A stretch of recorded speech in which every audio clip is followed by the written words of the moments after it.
ਓੰਕਾਰਾ ਸਤਿਗੁਰੂ ਤੇਹ ਪ੍ਰਸਾਦ ਸਚ ਹੋਏ। ਵਾਹਿਗੁਰੂ ਜੀ ਕੀ ਫਤਿਹ। ਵਿਗਨ ਵਿਨਾਸ਼ਨ ਸੋਏ। ਵਾਹਿਗੁਰੂ ਜੀ ਕੀ ਫਤਿਹ। ਵਿਗਨ ਵਿਨਾਸ਼ਨ ਸੋਏ। ਸਤਿਨਾਮ ਸ੍ਰੀ ਵਾਹਿਗੁਰੂ ਸਾਹਿਬ ਜੀ। ਦੁਰਿਆ ਮਹਿਮਾ ਪਹਿਲਾ ਰੱਟ ਚਿਤ ਕਹਿ ਸ੍ਰੀ ਗੁਰਤੰਗਤ ਪਾਸ। ਪੈੜਾ ਧੋਖਾ ਖੰਡਰੀ ਸੁਲਤਾਨ ਹਿਰਪੁਰ ਪਾਸ। ਮਹਿਮਾ ਪਹਿਲਾ ਰੱਟ ਚਿਤ ਕਹਿ ਸ੍ਰੀ ਗੁਰਤੰਗਤ ਪਾਸ। ਪੈੜਾ ਧੋਖਾ ਖੰਡਰੀ ਸੁਲਤਾਨ ਹਿਰਪੁਰ ਪਾਸ। ਵਾਹਿਗੁਰੂ ਜੀ ਕਾ ਖਾਲਸਾ, ਵਾਹਿਗੁਰੂ ਜੀ ਕੀ ਫਤਿਹ। ਜਾਹਰ ਜਹੂਰ ਹਾਜ਼ਰ ਹਜੂਰ ਸਰਬ ਕਲਾ ਭਰਪੂਰ। ਤਖਤ ਚੌਰ ਛਤਰ ਦੇ ਮਾਲਕ ਧੰਨ ਸ੍ਰੀ ਗੁਰੂ ਗ੍ਰੰਥ ਸਾਹਿਬ ਜੀ ਮਹਾਰਾਜ। ਸਤਿਗੁਰਾਂ ਦੀ ਮਹਾਨ ਕਿਰਪਾ ਰਹਿਮਤ ਦਾ ਸਦਕਾ ਜਗਤ ਗੁਰੂ ਜਾਹਰ ਪੀਰ ਜਗਤ ਗੁਰ ਬਾਬਾ ਧੰਨ ਧੰਨ ਸ੍ਰੀ ਗੁਰੂ ਨਾਨਕ ਦੇਵ ਸਾਹਿਬ ਜੀ ਮਹਾਰਾਜ ਸਤਿਗੁਰਾਂ ਦੇ ਪਾਵਨ ਪਵਿੱਤਰ ਸੱਚਖੰਡ ਦਰਬਾਰ ਗੁਰਦੁਆਰਾ ਸ੍ਰੀ ਬੇਰ ਸਾਹਿਬ ਜੀ ਵਿਖੇ ਗੁਰੂ ਚਰਨਾਂ ਦੀ ਹਾਜ਼ਰੀ ਭਰ ਰਹੀ ਗੁਰੂ ਕੀ ਸਾਜੀ ਨਿਵਾਜੀ ਹੋਈ ਸਾਧ ਸੰਗਤ ਜੀਓ। ਮਹਾਰਾਜ ਸਾਹਿਬ ਜੀ ਨੇ ਕਿਰਪਾ ਕੀਤੀ ਹੈ, ਆਪਣੇ ਅੰਮ੍ਰਿਤਮਈ ਦਰਸ਼ਨ ਬਖਸ਼ਿਸ਼ ਕੀਤੇ। ਸਤ ਸੰਗਤ ਦਾ ਅਮੋਲਕ ਸੁਭਾਗਾ ਸਮਾਂ ਪ੍ਰਾਪਤ ਹੋਇਆ ਹੈ। ਲੜੀਵਾਰ ਰੂਪ ਵਿੱਚ ਜਗਤ ਗੁਰੂ ਜੀ ਦੇ ਪਾਵਨ ਪਵਿੱਤਰ ਅਸਥਾਨ ਤੇ ਸ੍ਰੀ ਗੁਰੂ ਨਾਨਕ ਪ੍ਰਕਾਸ਼ ਗ੍ਰੰਥ ਦੀ ਆਰੰਭਤਾ ਹੋਈ ਹੈ। ਭਾਈ ਸਾਹਿਬ ਭਾਈ ਸੰਤੋਖ ਸਿੰਘ ਜੀ ਦੀ ਰਚਨਾ, ਜਿਸ ਦੇ ਵਿੱਚ ਧੰਨ ਸ੍ਰੀ ਗੁਰੂ ਨਾਨਕ ਦੇਵ ਸਾਹਿਬ ਮਹਾਰਾਜ ਜੀ ਦਾ ਪਵਿੱਤਰ ਇਤਿਹਾਸ ਭਾਈ ਸਾਹਿਬ ਜੀ ਨੇ ਬਹੁਤ ਪ੍ਰੇਮ ਦੇ ਨਾਲ ਵਰਣਨ ਕੀਤਾ ਹੈ। ਕੱਲ ਦੇ ਪ੍ਰਸੰਗ ਦੇ ਵਿੱਚ ਸਾਧ ਸੰਗਤ ਜੀ ਆਪਾਂ ਸਰਵਣ ਕੀਤਾ, ਧੰਨ ਸ੍ਰੀ ਗੁਰੂ ਅੰਗਦ ਦੇਵ ਸਾਹਿਬ ਮਹਾਰਾਜ ਜੀ ਦੀ ਆਗਿਆ ਦੇ ਨਾਲ ਭਾਈ ਬਾਲਾ ਜੀ ਅਤੇ ਲਾਲਾ ਪੰਨੂ ਜੀ ਦੋਵੇਂ ਸਿੱਖ ਸ੍ਰੀ ਖਡੂਰ ਸਾਹਿਬ ਤੋਂ ਰਾਏ ਭੋਏ ਦੀ ਤਲਵੰਡੀ ਪਹੁੰਚਦੇ ਹਨ ਔਰ ਜਗਤ ਗੁਰੂ ਜੀ ਦੇ ਸਤਿਕਾਰਯੋਗ ਚਾਚਾ ਜੀ ਚਾਚਾ ਲਾਲੂ ਜੀ ਨੂੰ ਜਾ ਕੇ ਮਿਲਦੇ ਤੇ ਮਹਾਰਾਜ ਸਾਹਿਬ ਜੀ ਦੀ ਜਨਮ ਪੱਤਰੀ ਬਾਰੇ ਪੁੱਛਦੇ। ਚਾਚਾ ਲਾਲੂ ਜੀ ਕਹਿੰਦੇ ਆ ਕਿ ਭਾਈ ਬਾਲਾ ਜੀ ਮੈਨੂੰ ਤਾਂ ਜਨਮ ਪੱਤਰੀ ਬਾਰੇ ਕੋਈ ਪਤਾ ਨਹੀਂ ਹੈ। ਘਰ ਦੇ ਵਿੱਚ ਲੇਖੇ ਜੋਖੇ ਦੇ ਕਾਗਜ਼ ਬਹੁਤ ਪਏ ਹੋਏ ਆ ਤੇ ਉਹਨਾਂ ਵਿੱਚੋਂ ਲੱਭਦੇ ਹਾਂ। ਫਿਰ ਲੱਭਦਿਆਂ ਪੰਜਵੇਂ ਦਿਨ ਜਨਮ ਪੱਤਰੀ ਮਿਲੀ। ਅੱਜ ਕੱਲ੍ਹ ਜਨਮ ਸਰਟੀਫਿਕੇਟ ਬਣਾਇਆ ਜਾਂਦਾ, ਉਹਨਾਂ ਦਿਨਾਂ ਵਿੱਚ ਜਨਮ ਪੱਤਰੀ ਬਣਾਈ ਜਾਂਦੀ ਸੀ। ਤਾਂ ਪੰਡਿਤ ਹਰਦਿਆਲ ਨੇ ਉਹ ਸਾਰੀ ਗੁਰੂ ਸਾਹਿਬ ਜੀ ਦੇ ਪ੍ਰਕਾਸ਼ ਦਾ ਦਿਨ ਤਰੀਕਵਾਰ ਸਾਰਾ ਕੁਝ ਉਹਦੇ ਤੇ ਲਿਖਿਆ ਹੋਇਆ ਸੀ। ਜਿਸ ਵੇਲੇ ਉਹ ਜਨਮ ਪੱਤਰੀ ਮਿਲੀ ਹੈ, ਉਹ ਤਾਂ ਗੁਰੂ ਸਾਹਿਬ ਜੀ ਨੇ ਮੰਗਵਾਈ ਸੀ ਕਿ ਉਹਦੇ ਤੋਂ ਪੂਰਾ ਤਰੀਕ ਦਾ ਵੇਰਵਾ ਜਿਹੜਾ ਉਹ ਪਤਾ ਲੱਗ ਜਾਵੇ। ਲਾਲਾ ਪੰਨੂ ਜੀ ਤੇ ਭਾਈ ਬਾਲਾ ਜੀ ਦੋਵੇਂ ਲੈ ਕਰਕੇ ਤੇ ਉੱਥੋਂ ਤੁਰਦੇ ਆ ਤੇ ਤੁਰਦਿਆਂ ਨੂੰ ਸਤਿਕਾਰਯੋਗ ਚਾਚਾ ਲਾਲੂ ਜੀ 5 ਪੈਸੇ ਤੇ ਨਾਲੀਅਰ ਭੇਟ ਕਰਦੇ ਆ ਵੀ ਇਹ ਮੇਰੇ ਵੱਲੋਂ ਧੰਨ ਸ੍ਰੀ ਗੁਰੂ ਅੰਗਦ ਦੇਵ ਸਾਹਿਬ ਜੀ ਨੂੰ ਭੇਟਾ ਅਰਪਣ ਕਰਿਓ। ਆਉਂਦੇ ਆ ਕਰਕੇ ਮਹਾਰਾਜ ਸਾਹਿਬ ਜੀ ਨੂੰ ਨਮਸਕਾਰ ਕਰਦੇ ਆ, ਜਨਮ ਪੱਤਰੀ ਦਿੰਦੇ ਆ। ਸ੍ਰੀ ਗੁਰੂ ਅੰਗਦ ਦੇਵ ਸਾਹਿਬ ਮਹਾਰਾਜ ਜੀ ਨੇ ਬਹੁਤ ਪਿਆਰ ਦੇ ਨਾਲ ਜਨਮ ਪੱਤਰੀ ਨੂੰ ਨਮਸਕਾਰ ਕੀਤੀ ਤੇ ਆਪਣੇ ਸੀਸ ਤੇ ਰੱਖਿਆ, ਆਪਣੇ ਸੀਨੇ ਨਾਲ ਲਾਇਆ। ਖੋਲ ਕੇ ਜਦੋਂ ਪੜ੍ਹੇ ਵੇਖੇ ਕਿ ਉਹਦੇ ਅੱਖਰ ਸੰਸਕ੍ਰਿਤ ਦੇ ਹਨ। ਮਹਾਰਾਜ ਕਹਿੰਦੇ ਵੀ ਕੋਈ ਸਿੱਖ ਜਿਹੜਾ ਸੰਸਕ੍ਰਿਤ ਵੀ ਜਾਣਦਾ ਹੋਵੇ ਤੇ ਗੁਰਮੁਖੀ ਵੀ ਜਾਣਦਾ ਹੋਵੇ ਤਾਂ ਉਸ ਵੇਲੇ ਇੱਕ ਮਹਿਮਾ ਖਹਿਰਾ ਨਾਮ ਦਾ ਜੱਟ, ਖਡੂਰ ਸਾਹਿਬ ਦਾ ਵਾਸੀ, ਖਹਿਰਾ ਗੋਤ ਹੈ ਸਾਧ ਸੰਗਤ ਜੀ। ਖਹਿਰੇ ਜੱਟ ਬਹੁਤੇ ਖਡੂਰ ਸਾਹਿਬ ਵਿੱਚ ਰਹਿੰਦੇ ਸਨ, ਹੁਣ ਵੀ ਰਹਿੰਦੇ ਆ। ਖਹਿਰਾ ਜੋ ਗੋਤ ਹੈ, ਉਹ ਮਹਿਮਾ ਖਹਿਰਾ ਜੋ ਜੱਟ ਹੈ, ਉਸਨੇ ਫਿਰ ਬੇਨਤੀ ਕੀਤੀ ਕਿ ਮਹਾਰਾਜ, ਇੱਕ ਸਿੱਖ ਸੁਲਤਾਨਪੁਰ ਲੋਧੀ ਦੀ ਧਰਤੀ ਤੇ ਰਹਿੰਦਾ ਹੈ, ਜਿਸ ਨੇ ਧੰਨ ਸ੍ਰੀ ਗੁਰੂ ਨਾਨਕ ਦੇਵ ਸਾਹਿਬ ਮਹਾਰਾਜ ਜੀ ਦੇ ਪਾਸੋਂ ਸੰਸਕ੍ਰਿਤ ਵੀ ਸਿੱਖੀ ਹੈ ਤੇ ਗੁਰਮੁਖੀ ਵੀ ਸਿੱਖੀ ਹੈ। ਇੱਥੋਂ ਅੱਗੇ ਸਾਧ ਸੰਗਤ ਜੀ ਇਤਿਹਾਸ ਆਰੰਭ ਹੁੰਦਾ ਹੈ। ਧੰਨ ਸ੍ਰੀ ਗੁਰੂ ਨਾਨਕ ਦੇਵ ਸਾਹਿਬ ਮਹਾਰਾਜ ਜੀ ਦਾ ਧਿਆਨ ਧਰਦਿਆਂ ਹੋਏ ਆ, ਸ੍ਰੀ ਗੁਰੂ ਅੰਗਦ ਦੇਵ ਸਾਹਿਬ ਮਹਾਰਾਜ ਜੀ ਨੂੰ ਹਿਰਦੇ ਵਸਾਉਂਦਿਆਂ ਹੋਏ ਆ, ਸ਼ਰਧਾ ਭਾਵਨਾ ਸਹਿਤ ਸਰਵਣ ਕਰੀਏ। ਉਚਾਰਨ ਕਰੋ ਜੀ, ਸਤਿਨਾਮ ਸ੍ਰੀ ਵਾਹਿਗੁਰੂ ਸਾਹਿਬ ਜੀ।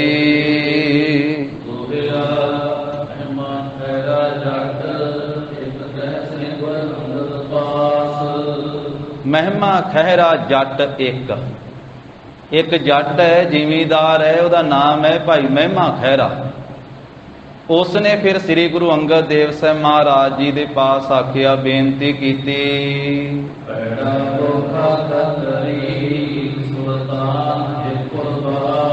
ਕਿ ਮਹਾਰਾਜ, ਇੱਕ ਪੈੜਾ ਮੋਖਾ ਨਾਮ ਦਾ ਖੱਤਰੀ ਸਿੱਖ ਹੈ, ਉਹਦਾ ਵਾਸਾ ਹੈ ਸੁਲਤਾਨਪੁਰ ਲੋਧੀ ਦੇ ਵਿੱਚ। ਉਹ ਸੁਲਤਾਨਪੁਰ ਦੀ ਧਰਤੀ ਤੇ ਰਹਿੰਦਾ ਹੈ। ਪੈੜਾ ਮੋਖਾ ਸਤਿਗੁਰੂ ਜੀ, ਉਹ ਭਾਈ ਪੈੜਾ ਮੋਖਾ ਉਹ ਦੋਵੇਂ ਅੱਖਰ ਜਾਣਦਾ ਹੈ। ਦੋਵਾਂ ਅੱਖਰਾਂ ਤੋਂ ਭਾਵ ਸੰਸਕ੍ਰਿਤ ਵੀ ਤੇ ਗੁਰਮੁਖੀ ਵੀ।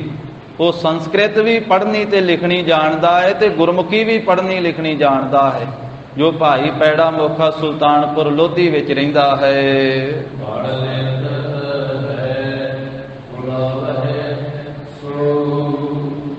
ਪੜ੍ਹ ਲਿਖ ਹੈ ਬੁਲਵਾਈਏ ਸੋ। ਮਹਾਰਾਜ, ਉਹ ਭਾਈ ਪੈੜਾ ਮੋਖਾ ਸੰਸਕ੍ਰਿਤ ਤੇ ਗੁਰਮੁਖੀ ਦੋਵੇਂ ਪੜ੍ਹ ਵੀ ਲੈਂਦਾ, ਲਿਖ ਵੀ ਲੈਂਦਾ ਹੈ। ਆਪ ਜੀ ਕਿਰਪਾ ਕਰਕੇ ਉਸ ਸਿੱਖ ਨੂੰ ਬੁਲਵਾ ਲਈਏ, ਸੁਲਤਾਨਪੁਰ ਲੋਧੀ ਤੋਂ ਮਹਾਰਾਜ ਆਪਣੇ ਪਾਸ ਸੱਦ ਲਈਏ।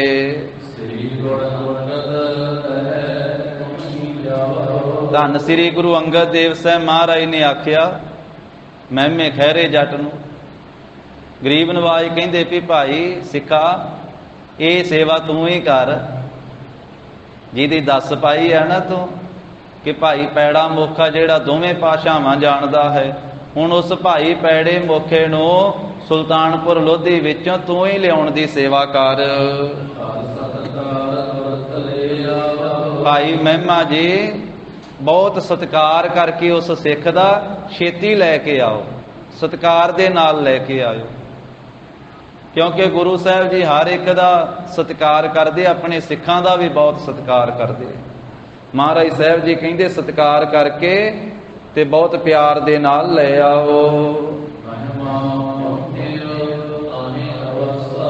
ਇਹ ਭਾਈ ਮਹਿਮਾ ਖਹਿਰਾ ਖਡੂਰ ਸਾਹਿਬ ਤੋਂ ਚੱਲਿਆ ਹੈ ਤੇ ਇੱਥੇ ਆ ਗਿਆ ਸਾਧ ਸੰਗਤ ਜੀ ਸੁਲਤਾਨਪੁਰ ਲੋਧੀ ਦੀ ਧਰਤੀ ਤੇ ਜਿੱਥੇ ਭਾਈ ਪੈੜੇ ਮੋਖੇ ਦਾ ਘਰ ਹੈ, ਉਸ ਥਾਂ ਤੇ ਭਾਈ ਪੈੜੇ ਮੋਖੇ ਦੇ ਘਰ ਵਿੱਚ ਪਹੁੰਚਿਆ ਹੈ ਸਿੱਖ।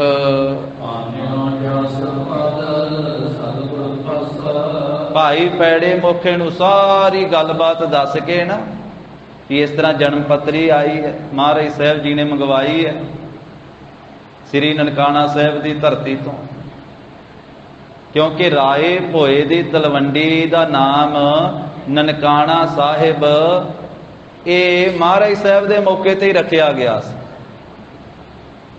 ਤੇ ਇਹ ਰਾਏ ਬੁਲਾਰ ਨੇ ਰੱਖਿਆ। ਸਾਧ ਸੰਗਤ ਜੀ, ਜੋ ਰਾਏ ਭੋਏ ਦੀ ਤਲਵੰਡੀ ਦਾ ਹਾਕਮ ਸੀ ਨਾ, ਰਾਏ ਬੁਲਾਰ, ਪਹਿਲਾਂ ਰਾਏ ਭੋਏ ਦੀ ਤਲਵੰਡੀ ਜਿਹੜਾ ਨਾਮ ਹੈ ਇਹ ਰਾਏ ਬੁਲਾਰ ਦੇ ਪਿਤਾ ਜੀ ਦੇ ਨਾਮ ਉੱਤੇ ਸੀ। ਰਾਏ ਬੁਲਾਰ ਦੇ ਪਿਤਾ ਜੀ ਦਾ ਨਾਮ ਸੀ ਰਾਏ ਭੋਏ, ਤੇ ਉਸ ਰਾਏ ਭੋਏ ਦੇ ਨਾਮ ਦੇ ਉੱਤੇ ਨਗਰ ਦਾ ਨਾਮ ਸੀ ਰਾਏ ਭੋਏ ਦੀ ਤਲਵੰਡੀ। ਉਹ ਰਾਏ ਭੋਏ ਦਾ ਪੁੱਤਰ ਸੀ ਰਾਏ ਬੁਲਾਰ ਭੱਟੀ, ਤੇ ਮਹਾਰਾਜ ਸਾਹਿਬ ਜੀ ਦਾ ਮੁਰੀਦ ਬਣ ਗਿਆ। 3 ਕੌਤਕ ਵੇਖੇ ਸੀ ਰਾਏ ਬੁਲਾਰ ਨੇ ਗੁਰੂ ਸਾਹਿਬ ਜੀ ਦੇ। ਇੱਕ ਤਾਂ ਵੇਖਿਆ ਸੀ ਜਦੋਂ ਇੱਕ ਜ਼ਿਮੀਂਦਾਰ ਨੇ ਫਰਿਆਦ ਕੀਤੀ ਸੀ ਕਿ ਤੁਹਾਡੇ ਪਟਵਾਰੀ ਮਹਿਤਾ ਕਲਿਆਣ ਚੰਦ ਦੇ ਪੁੱਤਰ ਸ੍ਰੀ ਨਾਨਕ ਜੀ ਨੇ ਆਪਣੀਆਂ ਮੱਝਾਂ ਛੱਡ ਕੇ ਮੇਰਾ ਸਾਰਾ ਕਿਆਰਾ ਹੀ ਖਵਾ ਦਿੱਤਾ, ਮੇਰੀ ਫਸਲ ਖਵਾ ਦਿੱਤੀ ਹੈ, ਉਜੜ ਗਿਆ ਮੇਰਾ ਖੇਤ। ਸਿਪਾਹੀ ਭੇਜੇ ਸੀ ਵੇਖਣ ਵਾਸਤੇ ਤੇ ਇੱਕ ਵੀ ਬੂਟਾ ਨਹੀਂ ਖਾਧਾ, ਹਰਿਆ ਭਰਿਆ ਉੱਥੇ ਗੁਰਦੁਆਰਾ ਸ੍ਰੀ ਕਿਆਰਾ ਸਾਹਿਬ ਬਣਿਆ ਹੋਇਆ। ਇੱਕ ਕੌਤਕ ਵੇਖਿਆ ਸੀ ਰਾਏ ਬੁਲਾਰ ਨੇ ਹੋਰ ਕਿ ਉਹ ਜਾ ਰਿਹਾ ਸੀ ਘੋੜੀ ਤੇ ਸਵਾਰ ਹੋ ਕੇ, ਨਾਲ ਉਹਦੇ ਨੌਕਰ ਚਾਕਰ ਵੀ ਸਨ। ਤਾਂ ਦੁਪਹਿਰ ਦਾ ਸਮਾਂ ਤੇ ਧੁੱਪ ਬਹੁਤ ਜ਼ਿਆਦੀ ਹੈ, ਤੇ ਮਹਾਰਾਜ ਸਾਹਿਬ ਜੀ ਵੱਟ ਦਾ ਸਰਾਣਾ ਲਾ ਕੇ ਲੰਮੇ ਪਏ ਆ, ਮੱਝਾਂ ਗਾਵਾਂ ਚੱਲ ਰਹੀਆਂ, ਤੇ ਗੁਰੂ ਸਾਹਿਬ ਦੇ ਚਿਹਰੇ ਦੇ ਉੱਤੇ ਫਨ ਖਿਲਾਰ ਕੇ ਫਨੀਅਰ ਨਾਗ ਨੇ ਤੇ ਛਾਂ ਕੀਤੀ ਆ ਮਹਾਰਾਜ ਦੇ ਚਿਹਰੇ ਤੇ। ਘੋੜੀ ਤੋਂ ਉਤਰਿਆ ਰਾਏ ਬੁਲਾਰ ਤੇ ਨੇੜੇ ਗਿਆ, ਤੇ ਜਿਸ ਵੇਲੇ ਸਹਿਜੇ ਸਹਿਜੇ ਗਿਆ ਫਿਰ ਵੀ ਇਹਦੇ ਪੈਰਾਂ ਦਾ ਖੜਕਾ ਆਇਆ, ਤੇ ਉਹ ਫਨੀਅਰ ਨਾਗ ਜਿਹੜਾ ਹੈ ਉਹ ਲਾਗੇ ਫਸਲਾਂ ਦੇ ਵਿੱਚ ਵੜ ਜਾਂਦਾ ਹੈ, ਅਲੋਪ ਹੋ ਜਾਂਦਾ ਹੈ। ਮਹਾਰਾਜ ਸਾਹਿਬ ਜੀ ਵੀ ਉੱਠ ਪੈਂਦੇ ਆ, ਤੇ ਰਾਏ ਬੁਲਾਰ ਘੁੱਟ ਕੇ ਗਲ ਵਕੜੀ ਵਿੱਚ ਮਹਾਰਾਜ ਸਾਹਿਬ ਜੀ ਨੂੰ ਲੈ ਕਰਕੇ ਤੇ ਮੱਥਾ ਚੁੰਮਦਾ ਹੈ। ਤੀਸਰਾ ਕੌਤਕ ਇੱਕ ਹੋਰ ਵੇਖਿਆ ਸੀ। ਇੱਕ ਦਿਨ ਦੁਪਹਿਰ ਵੇਲੇ ਇਹ ਘੋੜੀ ਤੇ ਸਵਾਰ ਜਾ ਰਿਹਾ ਸੀ ਰਸਤੇ ਤੇ, ਕੱਚੇ ਰਾਹ ਦੇ ਥਾਣੀ, ਨਾਲ ਇਹਦੇ ਸਾਥੀ ਵੀ। ਦੁਪਹਿਰ ਢਲੀ ਆ ਤੇ ਸਾਰੇ ਦਰਖਤਾਂ ਦੇ ਉੱਪਰ ਛਾਵੇਂ ਢਲ ਗਏ, ਪਰ ਜਿਸ ਦਰਖਤ ਦੇ ਹੇਠਾਂ ਬਾਬਾ ਜੀ ਬਿਰਾਜੇ ਆ ਉਹ ਦਰਖਤ ਦਾ ਪਰਛਾਵਾਂ ਨਹੀਂ ਢਲਿਆ, ਤੇ ਉਸ ਰੁੱਖ ਦਾ ਨਾਂ ਲਿਖਿਆ ਭਾਈ ਕਾਹਨ ਸਿੰਘ ਨਾਭਾ ਨੇ ਮਾਲ ਜੀ ਦਾ ਰੁੱਖ, ਮਾਲ ਜੀ। ਉਹ ਮਾਲ ਜੀ ਦਾ ਦਰਖਤ ਜਿਹੜਾ ਹੈ ਉਹਦਾ ਪਰਛਾਵਾਂ ਨਹੀਂ ਢਲਿਆ, ਤੇ ਵੇਖ ਕੇ ਹੈਰਾਨ ਹੋ ਗਿਆ ਵੀ ਬਾਕੀ ਸਾਰੇ ਪਰਛਾਵੇਂ ਢਲੇ ਹੋਏ ਆ, ਤੇ ਇਹ ਪਟਵਾਰੀ ਦਾ ਪੁੱਤਰ ਸ੍ਰੀ ਨਾਨਕ ਜੀ ਜਿਸ ਦਰਖਤ ਦੇ ਹੇਠਾਂ ਬਿਰਾਜੇ ਹੋਏ, ਇਸ ਦਰਖਤ ਦਾ ਪਰਛਾਵਾਂ ਹੀ ਨਹੀਂ ਢਲਿਆ। ਇਹ 3 ਕੌਤਕ ਵੇਖਣ ਤੋਂ ਬਾਅਦ ਪੱਕਾ ਸ਼ਰਧਾਲੂ ਬਣ ਗਿਆ ਸੀ ਰਾਏ ਭੋਏ ਦੀ ਤਲਵੰਡੀ ਦਾ ਹਾਕਮ ਰਾਏ ਬੁਲਾਰ ਭੱਟੀ, ਤੇ ਉਹਨੇ ਆਪਣੀ ਅੱਧੀ ਜ਼ਮੀਨ ਮਹਾਰਾਜ ਦੇ ਨਾਂ ਲਾ ਦਿੱਤੀ ਸੀ। ਜਿਹੜੇ ਹਜ਼ਾਰਾਂ ਕਿੱਲੇ ਆ, ਹਜ਼ਾਰਾਂ ਏਕੜ ਜ਼ਮੀਨ, ਕਈ ਮਰੱਬੇ ਆ ਸਾਧ ਸੰਗਤ ਜੀ, ਅੱਜ ਵੀ ਬਾਬਾ ਜੀ ਦੇ ਨਾਂ ਬੋਲਦੀ ਉਹ ਜ਼ਮੀਨ। ਧੰਨ ਸ੍ਰੀ ਗੁਰੂ ਨਾਨਕ ਦੇਵ ਸਾਹਿਬ ਮਹਾਰਾਜ ਦੇ ਨਾਂ ਹਜ਼ਾਰਾਂ ਏਕੜ ਜ਼ਮੀਨ ਜਿਹੜੀ ਹੈ ਰਾਏ ਬੁਲਾਰ ਭੱਟੀ ਨੇ ਮਹਾਰਾਜ ਸਾਹਿਬ ਦੇ ਨਾਂ ਲਾਈ। ਔਰ ਉਸਨੇ ਫਿਰ ਇੱਕ ਮਹਾਰਾਜ ਸਾਹਿਬ ਦੇ ਨਾਂ ਦੇ ਉੱਤੇ ਸਰੋਵਰ ਬਣਵਾਇਆ, ਉਹਦਾ ਨਾਂ ਰੱਖਿਆ ਸੀ ਸ੍ਰੀ ਨਾਨਕਸਰ। ਮਹਾਰਾਜ ਦੇ ਨਾਂ ਤੇ ਸਰ ਕਹਿੰਦੇ ਸਰੋਵਰ ਨੂੰ, ਸ੍ਰੀ ਨਾਨਕਸਰ ਰਾਏ ਬੁਲਾਰ ਨੇ ਸਰੋਵਰ ਬਣਾਇਆ ਸੀ। ਫਿਰ ਉਸੇ ਨੇ ਉਹਨੇ ਕਿਹਾ ਪਹਿਲਾਂ ਤਾਂ ਇਹ ਨਗਰ ਦਾ ਨਾਮ ਮੇਰੇ ਪਿਤਾ ਜੀ ਦੇ ਨਾਮ ਤੇ ਸੀ, ਮੇਰੇ ਪਿਤਾ ਦਾ ਨਾਮ ਰਾਏ ਭੋਏ, ਤੇ ਰਾਏ ਭੋਏ ਦੀ ਤਲਵੰਡੀ ਕਿਹਾ ਜਾਂਦਾ ਇਸ ਨਗਰ ਨੂੰ, ਪਰ ਅੱਜ ਤੋਂ ਬਾਅਦ ਮੈਂ ਮੁਰੀਦ ਬਣ ਗਿਆ ਵਾਂ ਸ੍ਰੀ ਨਾਨਕ ਜੀ ਦਾ, ਇਹ ਮੇਰੇ ਮੁਰਸ਼ਿਦ ਵਾ, ਇਹ ਮੇਰੇ ਪਿਆਰੇ, ਇਹਨਾਂ ਕਰਕੇ ਮੇਰੀ ਤਲਵੰਡੀ ਵਸਦੀ। ਤਲਵੰਡੀ ਕੀ ਉਹਨੇ ਤੇ ਐਸੀ ਭਾਵਨਾ ਸੀ, ਉਹ ਕਹਿੰਦਾ ਵੀ ਇਹ ਸ੍ਰੀ ਨਾਨਕ ਜੀ ਦੇ ਕਰਕੇ ਤਾਂ ਸਾਰਾ ਸੰਸਾਰ ਵਸਦਾ ਹੈ, ਮੇਰੀ ਤਲਵੰਡੀ ਇਕੱਲੀ ਨਹੀਂ ਇਹਨਾਂ ਤੋਂ ਖਾਂਦੀ, ਸਾਰਾ ਸੰਸਾਰ ਹੀ ਇਹਨਾਂ ਦਾ ਦਿੱਤਾ ਖਾਂਦਾ ਹੈ। ਮਹਾਰਾਜ ਦੇ ਪਿਤਾ ਜੀ ਨੂੰ ਆਖਿਆ ਸੀ, ਰਾਏ ਬੁਲਾਰ ਨੇ ਆਖਿਆ ਸੀ ਵੇਖੀ ਕਿਤੇ ਪਿਆਰੇ ਸ੍ਰੀ ਨਾਨਕ ਜੀ ਨੂੰ ਐਵੇਂ ਕਿਤੇ ਗੁੱਸੇ ਨਾ ਹੁੰਦਾ ਹੋਵੇ, ਕਿਤੇ ਮਾਰ ਕੁੱਟ ਨਾ ਕਰਦਾ ਹੋਵੇ, ਕਿਤੇ ਵੱਧ ਘੱਟ ਨਾ ਬੋਲੀ, ਇਹਦੇ ਕਰਕੇ ਮੇਰੀ ਤਲਵੰਡੀ ਵਸਦੀ। ਤਾਂ ਫਿਰ ਉਸਨੇ ਮਹਾਰਾਜ ਦੇ ਨਾਮ ਦੇ ਉੱਤੇ ਨਾਮ ਰੱਖਿਆ ਸੀ ਰਾਏ ਭੋਏ ਦੀ ਤਲਵੰਡੀ ਦਾ ਨਾਨਕਿਆਣਾ ਸਾਹਿਬ, ਕਿ ਸ੍ਰੀ ਗੁਰੂ ਨਾਨਕ ਸਾਹਿਬ ਮਹਾਰਾਜ ਨੇ ਇੱਥੇ ਆਉਣਾ ਕੀਤਾ, ਇੱਥੇ ਪ੍ਰਕਾਸ਼ ਧਾਰਿਆ, ਇੱਥੇ ਜਨਮ ਲਿਆ। ਮਹਾਰਾਜ ਦਾ ਪ੍ਰਕਾਸ਼ ਇਸ ਨਗਰੀ ਵਿੱਚ ਹੋਇਆ, ਬਾਹਰ ਦੇ ਇਲਾਕੇ ਰਾਏ ਭੋਏ ਦੀ ਤਲਵੰਡੀ ਵਿੱਚ। ਇਸ ਕਰਕੇ ਉਹ ਕਹਿੰਦਾ ਸੀ ਗੁਰੂ ਸਾਹਿਬ ਜੀ ਨੇ ਇੱਥੇ ਆਉਣਾ ਕੀਤਾ, ਤੇ ਇਹਦਾ ਨਾਮ ਅੱਜ ਤੋਂ ਮੈਂ ਰੱਖਦਾ ਵਾਂ ਨਾਨਕਿਆਣਾ, ਤੇ ਉਹਦੇ ਤੋਂ ਫਿਰ ਸਿੱਧਾ ਸ੍ਰੀ ਨਨਕਾਣਾ, ਆਪਾਂ ਨਨਕਾਣਾ ਸਾਹਿਬ ਕਹਿੰਦੇ ਆ। ਇਹ ਰਾਏ ਬੁਲਾਰ ਨੇ ਨਾਮ ਰੱਖਿਆ ਸੀ ਸਾਧ ਸੰਗਤ। ਤਾਂ ਇਹ ਮਹਿਮੇ ਖੈਰੇ ਸਿੱਖ ਨੇ ਭਾਈ ਪੈੜੇ ਮੋਖੇ ਨੂੰ ਦੱਸਿਆ ਵੀ ਸ੍ਰੀ ਨਨਕਾਣਾ ਸਾਹਿਬ ਦੀ ਧਰਤੀ ਤੋਂ ਨਾ, ਰਾਏ ਭੋਏ ਦੀ ਤਲਵੰਡੀ ਤੋਂ ਮਹਾਰਾਜ ਸਾਹਿਬ ਜੀ ਨੇ ਧੰਨ ਸ੍ਰੀ ਗੁਰੂ ਅੰਗਦ ਦੇਵ ਸਾਹਿਬ ਜੀ ਨੇ ਜਨਮ ਪੱਤਰੀ ਮੰਗਵਾਈ ਹੈ। ਉਹਦੇ ਅੱਖਰ ਸੰਸਕ੍ਰਿਤ ਦੇ ਆ ਤੇ ਤੁਸੀਂ ਦੋਵੇਂ ਅੱਖਰ ਪੜ੍ਹ ਲੈਂਦੇ ਹੋ, ਸੰਸਕ੍ਰਿਤ ਵੀ ਤੇ ਗੁਰਮੁਖੀ। ਇਸ ਕਰਕੇ ਗੁਰੂ ਅੰਗਦ ਸਾਹਿਬ ਮਹਾਰਾਜ ਨੇ ਤੁਹਾਨੂੰ ਬੁਲਾਇਆ ਖਡੂਰ ਸਾਹਿਬ ਦੇ ਵਿੱਚ। ਚੱਲੋ ਤੇ ਉਹ ਪੜ੍ਹ ਕੇ ਸੁਣਾਓ ਸਤਿਗੁਰੂ ਜੀ ਨੂੰ। ਇਸ ਤਰ੍ਹਾਂ ਸਾਰਾ ਕੁਝ ਦੱਸ ਕਰਕੇ ਬਹੁਤ ਸਤਿਕਾਰ ਦੇ ਨਾਲ ਆਨਿਓ ਜਸਪਦ ਸਤਿਗੁਰ ਪਾਸਾ ਸਤਿਗੁਰੂ ਜੀ ਦੇ ਪਾਸ ਖਡੂਰ ਸਾਹਿਬ ਲੈ ਕੇ ਗਏ ਹਨ।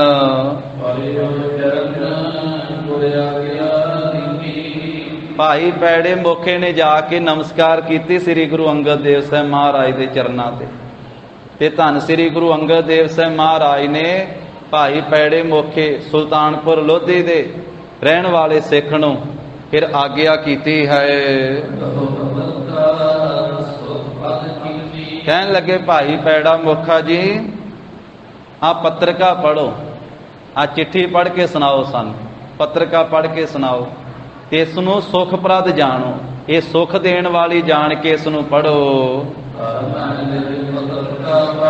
ਆਪਣੇ ਹੱਥ ਵਿੱਚ ਉਹ ਪੱਤਰਕਾ ਲੈ ਲਈ, ਇਹ ਚਿੱਠੀ ਲੈ ਲਈ ਜਿਹਦੇ ਉੱਤੇ ਸਾਰੇ ਮਹਾਰਾਜ ਸਾਹਿਬ ਜੀ ਦੇ ਪ੍ਰਕਾਸ਼ ਦਾ ਵੇਰਵਾ ਲਿਖਿਆ ਹੋਇਆ ਸੀ।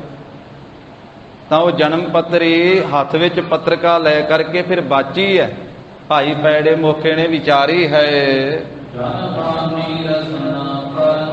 ਸੰਸਕ੍ਰਿਤ ਵਿੱਚ ਲਿਖੀ ਹੋਈ ਸੀ ਤੇ ਇਸ ਤਰ੍ਹਾਂ ਪੜ੍ਹ ਕੇ ਸੁਣਾ ਦਿੱਤੀ, ਜਾਣੋ ਕਿ ਜਿਵੇਂ ਬਾਣੀ ਕਹਿੰਦੇ ਵੀ ਸਰਸਵਤੀ, ਜਿਵੇਂ ਵਿਦਿਆ ਦੀ ਦੇਵੀ ਕਹਿੰਦੇ, ਭਾਈ ਪੈੜੇ ਮੋਖੇ ਦੀ ਰਸਨਾ ਦੇ ਉੱਤੇ ਨੱਚ ਪਈ ਆ। ਵੀ ਸੰਸਕ੍ਰਿਤ ਇਸ ਤਰ੍ਹਾਂ ਪੜ੍ਹੀ ਜਿਵੇਂ ਰਸਨਾ ਤੇ ਨੱਚਦੀ ਹੁੰਦੀ ਆ ਸੰਸਕ੍ਰਿਤ।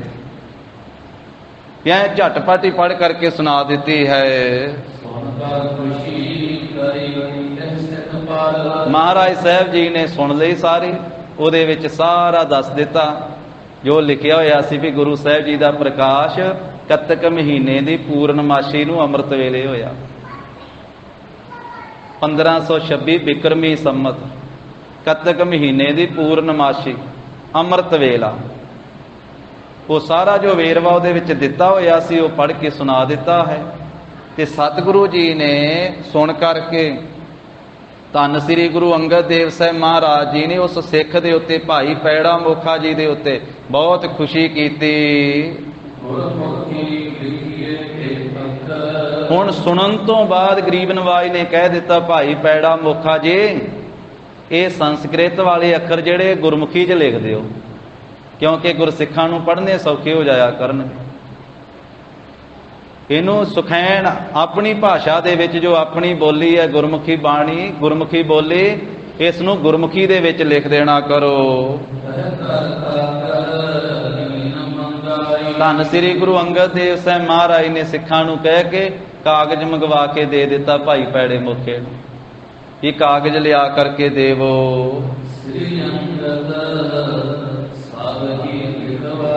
ਤੇ ਫਿਰ ਇਸ ਤਰ੍ਹਾਂ ਸਾਧ ਸੰਗਤ ਜੀ ਮਹਾਰਾਜ ਸਾਹਿਬ ਜੀ ਦੇ ਪ੍ਰਕਾਸ਼ ਧਾਰਨ ਦੀ ਤਰੀਕ ਉਹ ਸਾਰੀ ਭਾਈ ਪੈੜੇ ਮੋਖੇ ਤੋਂ ਲਿਖਵਾਈ ਹੈ।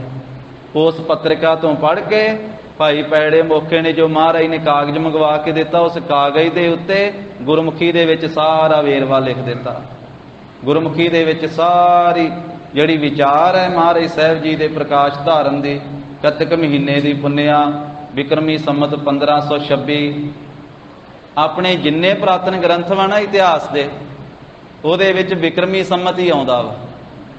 ਇਸ ਵੀ ਪੁਰਾਤਨ ਗ੍ਰੰਥਾਂ ਵਿੱਚ ਕਿਤੇ ਨਹੀਂ ਆਉਂਦਾ, ਕਿਉਂਕਿ ਸਾਡੇ ਇਸ ਦੇਸ਼ ਦੇ ਵਿੱਚ ਪਹਿਲਾਂ ਚੱਲਦਾ ਹੀ ਬਿਕਰਮੀ ਸੰਮਤ ਸੀ। ਇਸ ਕਰਕੇ ਕੋਈ ਵੀ ਰਚਨਾ ਪੜ੍ਹੀਏ ਉਹਦੇ ਵਿੱਚ ਬਿਕਰਮੀ ਸੰਮਤ ਹੀ ਆਉਂਦਾ ਵਾ। ਇਹ ਈਸਵੀ ਸਨ ਤੇ ਜਦੋਂ ਅੰਗਰੇਜ਼ਾਂ ਨੇ ਰਾਜ ਕੀਤਾ ਉਦੋਂ ਤੋਂ ਆਰੰਭ ਹੋਇਆ, ਜੋ ਹੁਣ 2022 ਚੱਲ ਰਿਹਾ। 2022 ਇਹ ਖਾਲਸਾ ਰਾਜ ਤੋਂ ਬਾਅਦ ਵਿੱਚ, ਜਦੋਂ ਖਾਲਸਾ ਰਾਜ ਦੀ ਸਮਾਪਤੀ ਹੋਈ ਹੈ ਨਾ, ਮਹਾਰਾਜਾ ਰਣਜੀਤ ਸਿੰਘ ਉਹ ਚੜ੍ਹਾਈ ਕੀਤੀ। ਉਸ ਤੋਂ ਬਾਅਦ ਸਰਦਾਰ ਸ਼ਾਮ ਸਿੰਘ ਜੀ ਅਟਾਰੀ ਵਾਲੇ ਖਾਲਸਾ ਰਾਜ ਦੇ ਆਖਰੀ ਜਰਨੈਲ, ਉਹਨਾਂ ਨੇ ਸਭਰਾਵਾਂ ਦੀ ਧਰਤੀ ਤੇ 1846 ਈਸਵੀ ਦੇ ਵਿੱਚ ਅੰਗਰੇਜ਼ਾਂ ਦੇ ਨਾਲ ਲੜਾਈ ਕੀਤੀ ਤੇ ਸਿੱਖ ਰਾਜ ਦਾ ਆਖਰੀ ਜਰਨੈਲ ਉਸ ਮੌਕੇ ਦਾ ਸਰਦਾਰ ਸ਼ਾਮ ਸਿੰਘ ਅਟਾਰੀ ਸ਼ਹੀਦ ਹੋਇਆ। ਫਿਰ 100 ਸਾਲ ਪੰਜਾਬ ਦੀ ਧਰਤੀ ਤੇ ਅੰਗਰੇਜ਼ ਨੇ ਰਾਜ ਕੀਤਾ। 1846 ਤੋਂ ਲੈ ਕੇ 1947 ਤੱਕ ਪੰਜਾਬ ਵੱਖਰਾ ਹੈ ਤੇ ਹਿੰਦੁਸਤਾਨ ਵੱਖਰਾ ਹੈ। ਪਹਿਲੋਂ ਵੱਖਰੇ ਵੱਖਰੇ ਸੀ। ਜਿਹੜੇ ਟੋਟੇ ਹੋਏ ਆ, ਇੱਕ ਬੰਨੇ ਪਾਕਿਸਤਾਨ ਬਣਿਆ, ਇੱਕ ਪਾਸੇ ਇਹ ਟੋਟੇ ਪੰਜਾਬ ਦੇ ਹੀ ਹੋਏ ਆ, ਹਿੰਦੁਸਤਾਨ ਦੇ ਨਹੀਂ ਹੋਏ। ਇਹ ਲਕੀਰ ਜਿਹੜੀ ਹੈ ਇਹ ਪੰਜਾਬ ਦੇ ਵਿੱਚ ਹੀ ਵੱਜੀ ਹੈ। ਪੰਜਾਬ ਦੇ ਵਿੱਚ 100 ਸਾਲ ਗੋਰਿਆਂ ਨੇ ਰਾਜ ਕੀਤਾ ਤੇ ਬਾਕੀ ਹਿੰਦੁਸਤਾਨ ਦੀ ਧਰਤੀ ਤੇ 200 ਸਾਲ ਕੀਤਾ।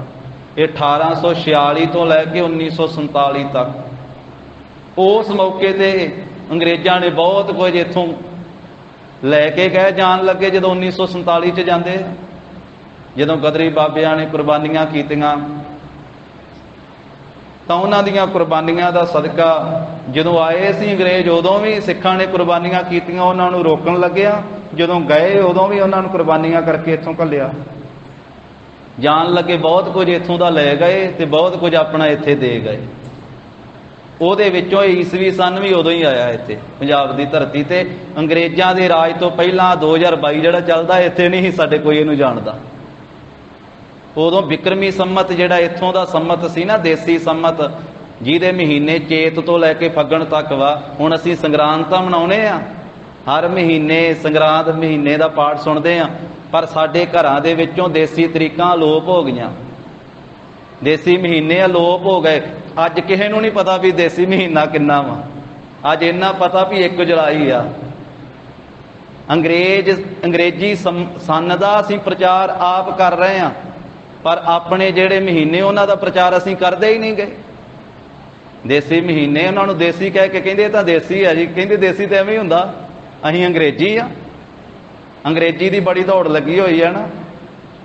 ਪਰ ਦੇਸੀ ਆਪਣੇ ਦੇਸ਼ ਦੇ ਦੇਸੀ ਮਹੀਨੇ, ਜੇ ਅਸੀਂ ਗੁਰੂ ਗ੍ਰੰਥ ਸਾਹਿਬ ਜੀ ਨੂੰ ਨਮਸਕਾਰ ਕਰਦੇ ਹਾਂ, ਗੁਰੂ ਕੀ ਬਾਣੀ ਪੜ੍ਹਦੇ ਹਾਂ, ਤੇ ਜਦੋਂ ਅਸੀਂ ਹਰ ਮਹੀਨੇ ਫਿਰ ਮਹੀਨੇ ਦਾ ਉਪਦੇਸ਼ ਸੁਣਦੇ ਹਾਂ, ਚੇਤ ਗੋਵਿੰਦ ਅਰਾਧਿਆ ਹੋਵੇ ਆਨੰਦ ਘਣਾ, ਵੈਸਾਖ ਧੀਰਨ ਕਿਉ ਵਾਢੀਆ ਜਿਨ੍ਹਾਂ ਪ੍ਰੇਮ ਵਿਸ਼ੋਹ, ਹਰ ਜੇਠ ਜੁੜੰਦਾ ਲੋੜੀਐ ਜਿਸ ਅੱਗੇ ਸਭ ਨਿਵੰਨ, ਆਸਾੜਤ ਪੰਦਾ ਤਿਸ ਲੱਗੈ ਹਰ ਨਾਹੋ ਨਾ ਜਿਨ੍ਹਾਂ ਪਾਸ। ਸਿਰਫ ਮਹੀਨੇ ਵਾਲੇ ਦਿਨ ਹੀ ਨਹੀਂ ਇਹ ਸੁਣਨਾ, ਇਹ ਉਪਦੇਸ਼ ਵੀ ਅਸੀਂ ਸੁਣਨਾ ਵਾ, ਇਹਨੂੰ ਧਾਰਨ ਵੀ ਕਰਨਾ। ਤੇ ਪੂਰਾ ਮਹੀਨਾ ਇਹ ਜਿਹੜੀਆਂ ਦੇਸੀ ਮਹੀਨੇ ਦੀਆਂ ਤਰੀਕਾਂ ਉਹਨਾਂ ਨੂੰ ਵੀ ਚੇਤੇ ਰੱਖਣਾ ਚਾਹੀਦਾ।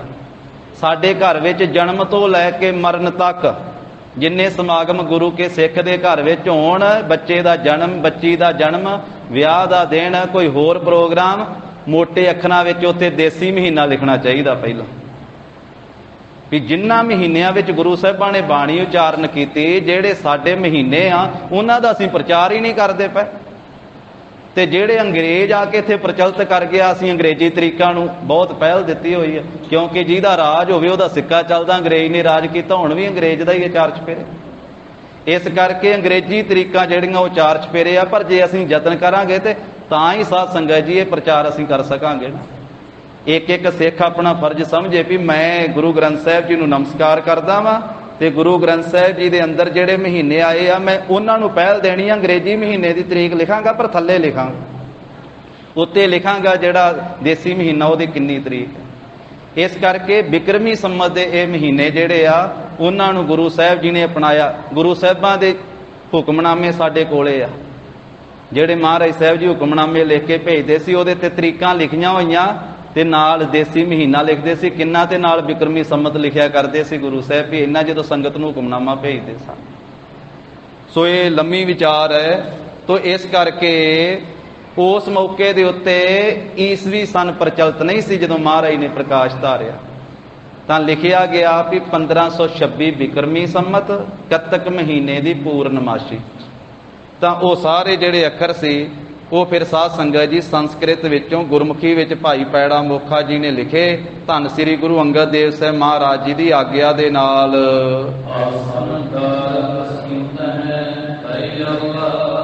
ਤਾਂ ਉਸ ਵੇਲੇ ਧੰਨ ਸ੍ਰੀ ਗੁਰੂ ਅੰਗਦ ਦੇਵ ਸਾਹਿਬ ਮਹਾਰਾਜ ਸਾਹਿਬ ਜੀ ਦਾ ਆਸਣ ਲੱਗ ਗਿਆ, ਤੇ ਆਸਣ ਦੇ ਉੱਤੇ ਸ੍ਰੀ ਗੁਰੂ ਅੰਗਦ ਦੇਵ ਸਾਹਿਬ ਮਹਾਰਾਜ ਜੀ ਅਸੀਨ ਹੋ ਗਏ, ਭਾਵ ਸੋਭਨੀਕ ਹੋ ਕੇ ਬੈਠ ਗਏ।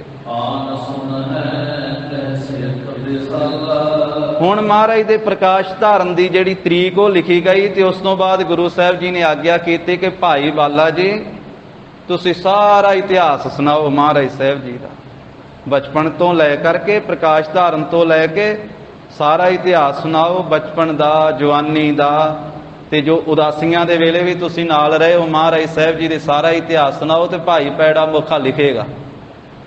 ਭਾਈ ਪੈੜਾ ਮੋਖਾ ਉੱਥੇ ਫਿਰ ਲਿਖਣ ਲੱਗ ਪਿਆ ਤੇ ਭਾਈ ਬਾਲਾ ਜੀ ਇਤਿਹਾਸ ਸੁਣਾਉਣ ਲੱਗ ਪਏ ਤੇ ਸ੍ਰੀ ਗੁਰੂ ਅੰਗਦ ਦੇਵ ਸਾਹਿਬ ਮਹਾਰਾਜ ਜੀ ਦੀ ਆਗਿਆ ਦੇ ਨਾਲ ਇਹ ਸਾਰਾ ਕਾਰਜ ਹੋਣ ਲੱਗਾ। ਚੌਂਕੜਾ ਲਾ ਕੇ ਬੈਠੇ ਆ ਧੰਨ ਸ੍ਰੀ ਗੁਰੂ ਅੰਗਦ ਦੇਵ ਸਾਹਿਬ ਮਹਾਰਾਜ ਖਡੂਰ ਸਾਹਿਬ ਦੀ ਧਰਤੀ ਤੇ। ਭਾਈ ਬਾਲਾ ਜੀ ਇਤਿਹਾਸ ਸੁਣਾਉਂਦੇ ਆ, ਭਾਈ ਪੈੜਾ ਮੋਖਾ ਜੀ ਇੱਥੋਂ ਦੇ ਸੁਲਤਾਨਪੁਰ ਲੋਧੀ ਦੇ ਸਿੱਖ ਉਹ ਲਿਖ ਰਹੇ ਆ ਇਤਿਹਾਸ। ਗਰੀਬ ਨਵਾਜ ਜਗਤ ਗੁਰੂ ਧੰਨ ਸ੍ਰੀ ਗੁਰੂ ਨਾਨਕ ਦੇਵ ਸਾਹਿਬ ਮਹਾਰਾਜ ਜੀ ਦਾ ਜਿੱਥੋਂ ਮੁੱਢ ਵੱਜਾ ਹੈ ਭਾਈ ਬਾਲਾ ਜੀ ਦੀ ਜਨਮ ਸਾਖੀ ਦਾ। ਉਹਦਾ ਨਾਂ ਜਨਮ ਸਾਖੀ ਰੱਖਿਆ ਕਰ, ਪਰ ਕੱਲੀ ਉਹਦੇ 'ਚ ਜਨਮ ਦੀ ਸਾਖੀ ਨਹੀਂ ਹੈ, ਪ੍ਰਕਾਸ਼ ਧਾਰਨ ਤੋਂ ਲੈ ਕੇ ਜੋਤੀ ਜੋਤ ਸਮਾਉਣ ਤੱਕ ਦੀ ਸਾਖੀ ਹੈ। ਸਾਰਾ ਇਤਿਹਾਸ ਹੈ ਗੁਰੂ ਸਾਹਿਬ ਜੀ ਦਾ, ਮਹਾਰਾਜ ਸਾਹਿਬ ਜੀ ਦਾ 70 ਸਾਲਾਂ ਦਾ ਇਤਿਹਾਸ, ਪਰ ਉਸ ਦਾ ਨਾਮ ਰੱਖਿਆ ਗਿਆ ਜਨਮ ਸਾਖੀ, ਕਿਉਂਕਿ ਪ੍ਰਕਾਸ਼ ਤੋਂ ਲੈ ਕੇ ਉਹ ਲਿਖੀ ਗਈ ਹੈ। ਇਸ ਕਰਕੇ ਸਤਿਗੁਰੂ ਸਾਹਿਬ ਜੀ ਨੇ ਆਸਣ ਲਾ ਲਿਆ ਹੈ ਤੇ ਭਾਈ ਬਾਲਾ ਜੀ ਸੁਣਾਉਣ ਲੱਗ ਪਏ ਤੇ ਭਾਈ ਪੈੜਾ ਮੋਖਾ ਜੀ ਲਿਖਣ ਲੱਗ ਪਏ। ਫਿਰ ਪਿਛਲੀ ਪੰਕਤੀ ਪੜੋ ਇੱਕ ਰਾਂ। ਧੰਨ ਸ੍ਰੀ ਗੁਰੂ ਅੰਗਦ ਦੇਵ ਸਾਹਿਬ ਮਹਾਰਾਜ ਜੀ ਦੀ ਹਜ਼ੂਰੀ ਦੇ ਵਿੱਚ ਬੇਅੰਤ ਸਿੱਖ ਆ ਕਰਕੇ ਕਥਾ ਸੁਣਦੇ।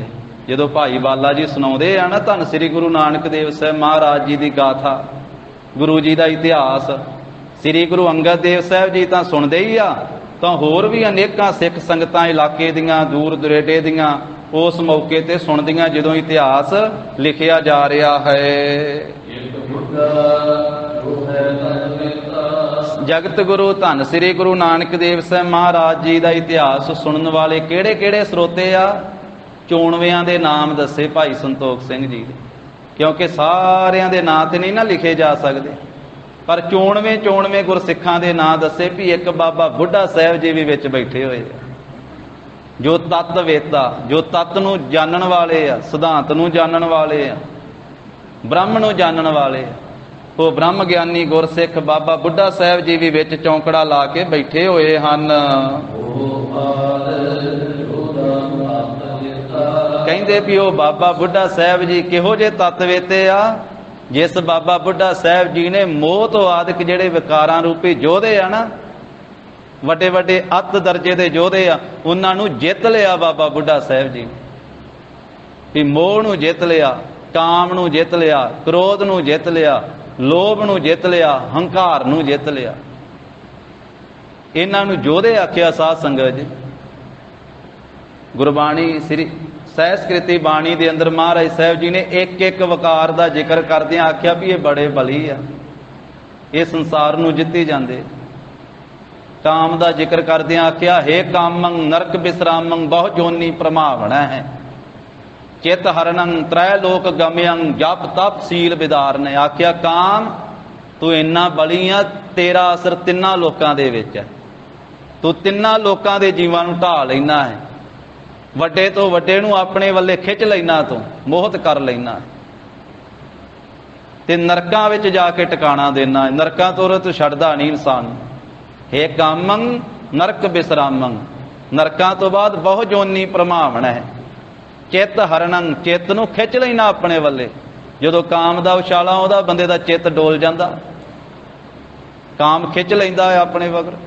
ਚਿੱਤ ਹਰਨੰ ਤ੍ਰੈ ਲੋਕ ਗਮਯੰ, ਤੇਰੀ ਗਮਤਾ ਤਿੰਨਾਂ ਲੋਕਾਂ ਵਿੱਚ ਹੈ। ਤੂੰ ਤਾਂ ਸਵਰਗ ਦੇ ਇੰਦਰ ਦੇਵਤੇ ਨੂੰ ਵੀ ਨਹੀਂ ਛੱਡਿਆ, ਉਹ ਵੀ ਗੌਤਮ ਰਿਖੀ ਦੇ ਘਰ ਵਿੱਚ ਆ ਕੇ ਕਲੰਕ ਖੱਟ ਗਿਆ। ਗੌਤਮ ਤਪਾ ਅਹਲਿਆ ਇਸਤਰੀ, ਤਿਸ ਦੇਖ ਇੰਦਰ ਲੁਭਾਇਆ, ਸਹਸ ਸਰੀਰ ਚਿਹਨ ਭਗ ਹੋਏ ਤਾਂ ਮਨ ਪਛੋਤਾਇਆ। ਤੇ ਹੋਰ ਕੀ ਕਰਦਾ ਹੈ? ਜਪ ਤਪ ਸੀਲ ਵਿਦਾਰਨ ਹੈ। ਜਦੋਂ ਤੇਰਾ ਅਸਰ, ਤੇਰਾ ਪ੍ਰਭਾਵ ਜੀਵ ਤੇ ਪੈਂਦਾ, ਤੂੰ ਜੀਵ ਦਾ ਕੀਤਾ ਹੋਇਆ ਜਿੰਨਾ ਜਪ ਸੀ, ਜਿੰਨਾ ਤਪ ਸੀ, ਜਿੰਨਾ ਜਤ ਸਤ ਸੀ, ਉਹ ਸਾਰਾ ਹੀ ਨਾਸ ਕਰ ਦੇਣਾ। ਇਹ ਇੱਕ ਦਾ ਜ਼ਿਕਰ ਕੀਤਾ, ਇਸੇ ਤਰ੍ਹਾਂ ਪੰਜਾਂ ਦਾ ਜ਼ਿਕਰ ਕੀਤਾ ਮਹਾਰਾਜ ਸਾਹਿਬ ਨੇ ਬਾਣੀ ਦੇ ਅੰਦਰ। ਇਹ ਪੰਜਾਂ ਨੂੰ ਯੋਧੇ ਆਖਿਆ ਕਿ ਇਹ ਸੰਸਾਰ ਨੂੰ ਜਿੱਤੀ ਜਾਂਦੇ। ਕਾਮ ਜਿੱਤੀ ਜਾਂਦਾ, ਕ੍ਰੋਧ ਜਿੱਤੀ ਜਾਂਦਾ, ਲੋਭ ਜਿੱਤੀ ਜਾਂਦਾ, ਮੋਹ ਜਿੱਤੀ ਜਾਂਦਾ, ਹੰਕਾਰ ਜਿੱਤੀ ਜਾਂਦਾ। ਪਰ ਬਾਬਾ ਬੁੱਢਾ ਸਾਹਿਬ ਜੀ ਧੰਨ ਸ੍ਰੀ ਗੁਰੂ ਨਾਨਕ ਸਾਹਿਬ ਜੀ ਦੇ ਗੁਰਸਿੱਖ ਬ੍ਰਹਮ ਗਿਆਨੀ, ਉਹਨਾਂ ਨੇ ਇਹਨਾਂ ਪੰਜਾਂ ਨੂੰ ਹੀ ਜਿੱਤ ਲਿਆ। ਜਿਹੜੇ ਵਕਾਰ ਸਾਰੇ ਸੰਸਾਰ ਨੂੰ ਜਿੱਤੀ ਜਾਂਦੇ ਆ, ਤੇ ਜਦੋਂ ਗੁਰੂ ਕੀ ਕਿਰਪਾ ਹੁੰਦੀ ਹੈ ਤੇ ਗੁਰੂ ਕਾ ਸਿੱਖ ਉਹਨਾਂ ਵਕਾਰਾਂ ਨੂੰ ਜਿੱਤ ਲੈਂਦਾ। ਉਹ ਬ੍ਰਹਮ ਗਿਆਨੀ ਬਾਬਾ ਬੁੱਢਾ ਸਾਹਿਬ ਜਿਨ੍ਹਾਂ ਨੇ ਮੋਹ ਤੋਂ ਆਦਿਕ ਸਾਰੇ ਯੋਧੇ ਜਿਹੜੇ ਆ ਨਾ ਅੱਤ ਬਲੀ ਉਹ ਜਿੱਤੇ ਹੋਏ ਹਨ, ਉਹ ਵੀ ਕਥਾ ਸੁਣ ਰਹੇ। ਕਹਿੰਦੇ ਵੀ ਧੰਨ ਸ੍ਰੀ ਗੁਰੂ ਨਾਨਕ ਦੇਵ ਸਾਹਿਬ ਮਹਾਰਾਜ ਜੀ ਦਾ ਬਚਨ ਪ੍ਰਾਪਤ ਕਰਕੇ ਨਾ, ਬਚਨ ਪਾ ਕਰਕੇ ਹੀ ਬਾਬਾ ਬੁੱਢਾ ਸਾਹਿਬ ਜੀ ਜੋ ਬਾਲਕ ਉਮਰ ਦੇ ਵਿੱਚ ਹੀ ਸਿਸ ਬੈਸਾ, ਜਿਨ੍ਹਾਂ ਦੀ ਉਮਰ ਤਾਂ ਬੱਚੇ ਦੀ ਸੀ, 12 ਸਾਲਾਂ ਦੀ ਉਮਰ ਸੀ ਜਦੋਂ ਧੰਨ ਸ੍ਰੀ ਗੁਰੂ ਨਾਨਕ ਦੇਵ ਸਾਹਿਬ ਮਹਾਰਾਜ ਦੇ ਨਾਲ ਮਿਲਾਪ ਹੋਇਆ। ਪਹਿਲਾ ਮਿਲਾਪ 1575 ਦੇ ਵਿੱਚ, ਬਿਕਰਮੀ ਸੰਮਤ 1575 ਦੇ ਵਿੱਚ ਪਹਿਲਾ ਮਿਲਾਪ ਬਾਬਾ ਬੁੱਢਾ ਸਾਹਿਬ ਜੀ ਦਾ 12 ਸਾਲ ਦੀ ਉਮਰ ਦੇ ਵਿੱਚ ਹੋਇਆ। ਤੇ ਧੰਨ ਸ੍ਰੀ ਗੁਰੂ ਨਾਨਕ ਸਾਹਿਬ ਜੀ ਦੇ ਬਚਨ ਪਾ ਕਰਕੇ ਛੋਟੀ ਉਮਰ ਦੇ ਵਿੱਚ ਹੀ ਕਹਿੰਦੇ ਵੀ ਉਹ ਵੱਡੇ ਬਜ਼ੁਰਗਾਂ ਵਰਗੇ ਹੋ ਗਏ ਮਹਾਰਾਜ ਦਾ ਬਚਨ ਪਾ ਕੇ। ਪਹਿਲਾ ਹੀ ਦਿਨ ਸੀ, ਮੇਲ ਮਿਲਾਪ ਹੋਇਆ। ਤੇ ਮਹਾਰਾਜ ਸਾਹਿਬ ਜਦੋਂ ਕੱਥੂ ਨੰਗਲ ਪਹੁੰਚੇ ਸਨ, ਇਹ ਘਰ ਦੇ ਪਸ਼ੂ ਚਾਰਦੇ, ਗਾਵਾਂ ਬੱਕਰੀਆਂ ਉਹ ਚਾਰਦਿਆਂ ਹੋਇਆਂ ਮਿਲੇ ਸਨ। ਫਿਰ ਘਰ ਦੇ ਵਿੱਚੋਂ ਕਾੜਨੀ ਵਾਲਾ ਦੁੱਧ ਲੈ ਆਂਦਾ, ਸਣੇ ਮਲਾਈਆਂ। ਤੇ ਮਹਾਰਾਜ ਸਾਹਿਬ ਜੀ ਨੂੰ ਬੇਨਤੀ ਕਰਕੇ ਛਕਾਇਆ। ਪਹਿਲਾਂ ਤਾਂ ਗੁਰੂ ਸਾਹਿਬ ਛਕਦੇ ਨਹੀਂ ਸੀ, ਤਾਂ ਰੋਣ ਲੱਗ ਪਏ। 12 ਸਾਲਾਂ ਦੇ ਕਾਕਾ ਬੂੜਾ ਜੀ, ਮਾਪਿਆਂ ਨੇ ਨਾਂ ਰੱਖਿਆ ਸੀ ਬੂੜਾ, ਸੁੱਕਾ ਰੰਧਾਵਾ ਜੀ ਦੇ ਪੁੱਤਰ ਸਨ। ਰੋਣ ਲੱਗ ਪਏ। ਮਹਾਰਾਜ ਕਹਿੰਦੇ ਬਾਲਕਿਆ ਕਾਹਤੋਂ ਰੋਣਾ ਭਾਈ, ਅਸੀਂ ਤੇ ਤੈਨੂੰ ਆਖਿਆ ਹੀ ਕੁਝ ਨਹੀਂ। ਕਹਿੰਦੇ ਮੈਂ ਦੁੱਧ ਲਿਆਇਆ, ਤੂੰ ਛਕਦੇ ਕਿਉਂ ਨਹੀਂ? ਮਹਾਰਾਜ ਕਹਿੰਦੇ ਵੀ ਤੂੰ ਘਰਦਿਆਂ ਤੋਂ ਚੋਰੀ ਲਿਆਇਆ ਹੋਵੇਂਗਾ, ਤੈਨੂੰ ਆਖਣਗੇ ਕੁਝ, ਕੁੱਟਣਗੇ ਘਰ ਦੇ ਤੇਰੇ। ਤੇ ਬੇਨਤੀ ਕੀਤੀ ਮਹਾਰਾਜ ਘਰ ਦੇ ਤੇ ਬਾਅਦ ਚ ਕੁਝ ਆਖਣਗੇ, ਤੇ ਤੁਸੀਂ ਤਾਂ ਪਹਿਲਾਂ ਹੀ ਮੈਨੂੰ ਮੇਰੀ ਬੇਨਤੀ ਪ੍ਰਵਾਨ ਨਹੀਂ ਕਰਦੇ ਹੋ। ਆਪ ਜੀ ਕਿਰਪਾ ਕਰੋ, ਛਕੋ। ਫਿਰ ਬਹੁਤੇ ਪਿਆਰ ਦੇ ਨਾਲ ਜਦੋਂ ਤਰਲਾ ਪਾਇਆ ਤੇ ਫਿਰ ਮਹਾਰਾਜ ਸਾਹਿਬ ਜੀ ਨੇ ਦੁੱਧ ਛਕ ਲਿਆ। ਭਾਈ ਬਾਲਾ ਜੀ ਨੇ ਵੀ ਛਕਿਆ। ਤਾਂ ਉਸ ਮੌਕੇ ਦੇ ਉੱਤੇ ਫਿਰ ਮਹਾਰਾਜ ਸਾਹਿਬ ਜੀ ਦੇ ਨਾਲ ਗੱਲਬਾਤ ਹੋਈ। ਗੱਲਾਂ ਬੜੀਆਂ ਡੂੰਘੀਆਂ ਕੀਤੀਆਂ। ਤੇ ਸਤਿਗੁਰੂ ਕਹਿਣ ਲੱਗੇ ਵੀ ਬਾਲਕਿਆ ਤੇਰੀ ਉਮਰ ਤੇ ਛੋਟੀ ਆ, ਪਰ ਤੇਰੀਆਂ ਗੱਲਾਂ ਬੁੱਢਿਆਂ ਵਾਲੀਆਂ, ਤੇਰੀਆਂ ਗੱਲਾਂ ਜਿਹੜੀਆਂ ਉਹ ਬਜ਼ੁਰਗਾਂ ਵਾਲੀਆਂ।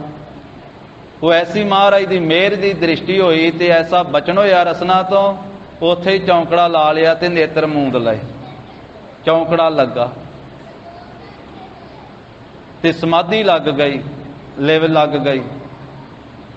ਭਾਈ ਬਾਲਾ ਜੀ ਨੇ ਪੁੱਛਿਆ ਵੀ ਮਹਾਰਾਜ ਇਹ ਬਾਲਕ ਨੇ ਕੋਈ ਜਪ ਨਹੀਂ ਕੀਤਾ, ਕੋਈ ਤਪ ਨਹੀਂ ਕੀਤਾ, ਕੋਈ ਸੇਵਾ ਨਹੀਂ ਕੀਤੀ, ਕੋਈ ਸਿਮਰਨ ਨਹੀਂ ਕੀਤਾ, ਤੇ ਮਹਾਰਾਜ ਥੋੜੀ ਜਿਹੀ ਸਮੇਂ ਆਪ ਜੀ ਦੀ ਸੰਗਤ ਕੀਤੀ ਅਤੇ ਆਪ ਜੀ ਨੇ ਇਹਨੂੰ ਨਿਹਾਲ ਕਰ ਦਿੱਤਾ, ਇਹ ਤਾਂ ਸਮਾਧੀ ਲਾ ਬਹਿ ਗਿਆ।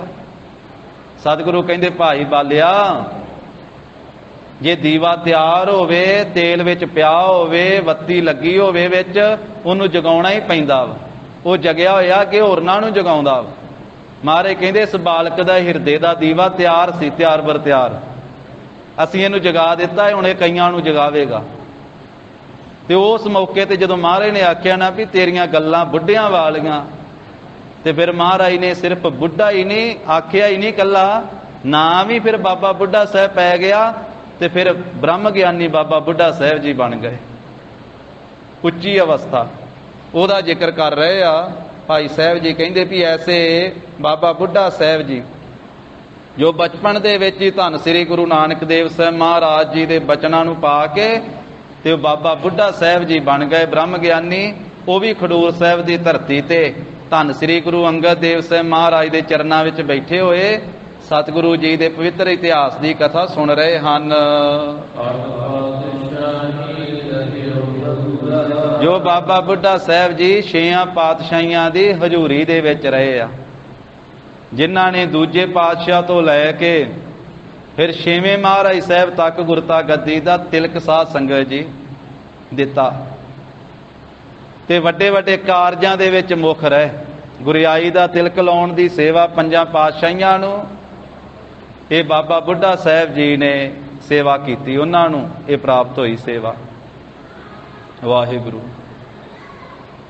ਔਰ ਹੋਰ ਵੀ ਜਿਹੜੇ ਕਾਰਜ ਆ ਸਾਧ ਸੰਗਤ ਜੀ, ਜਿਵੇਂ ਸ੍ਰੀ ਬੌਲੀ ਸਾਹਿਬ ਦੀ ਰਚਨਾ, ਸ੍ਰੀ ਗੋਇੰਦਵਾਲ ਸਾਹਿਬ, ਇਸੇ ਤਰ੍ਹਾਂ ਸ੍ਰੀ ਅੰਮ੍ਰਿਤਸਰ ਸਾਹਿਬ ਦੇ ਜਿੰਨੇ ਸਰੋਵਰ ਸਾਹਿਬ ਆ, 5 ਸਰੋਵਰ ਅੰਮ੍ਰਿਤਸਰ ਸਾਹਿਬ ਦੇ, ਸ੍ਰੀ ਤਰਨਤਾਰਨ ਸਾਹਿਬ ਵਾਲਾ ਸਰੋਵਰ ਸਾਹਿਬ, ਸ੍ਰੀ ਦਰਬਾਰ ਸਾਹਿਬ ਦੀ ਰਚਨਾ, ਸ਼ਹਿਰਾਂ ਦੀ ਰਚਨਾ, ਸ੍ਰੀ ਹਰਗੋਬਿੰਦ ਸਾਹਿਬ, ਸ੍ਰੀ ਹਰਗੋਬਿੰਦਪੁਰ ਜੋ ਹੈ ਨਗਰੀ, ਉਹਦਾ ਤੇ ਨਾਮ ਹੀ ਬਾਬਾ ਬੁੱਢਾ ਸਾਹਿਬ ਨੇ ਰੱਖਿਆ।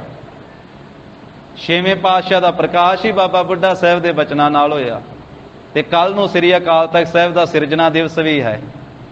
ਤੇ ਸ੍ਰੀ ਅਕਾਲ ਤਖਤ ਸਾਹਿਬ ਦੀ ਜਦੋਂ 6ਵੇਂ ਪਾਤਸ਼ਾਹ ਨੇ ਸਿਰਜਣਾ ਕੀਤੀ ਤੇ ਇਤਿਹਾਸ 'ਚ ਲਿਖਿਆ ਕਿ ਉਸ ਮੌਕੇ ਤੇ 6ਵੇਂ ਪਾਤਸ਼ਾਹ ਆਪ ਰਚਨਾ ਕਰਦੇ ਸੀ ਉਸ ਥੜੇ ਦੀ, ਤੇ ਨਾਲ ਬਾਬਾ ਬੁੱਢਾ ਸਾਹਿਬ ਨੂੰ ਤੇ ਨਾਲ ਭਾਈ ਗੁਰਦਾਸ ਸਾਹਿਬ ਜੀ ਨੂੰ ਲਾਇਆ।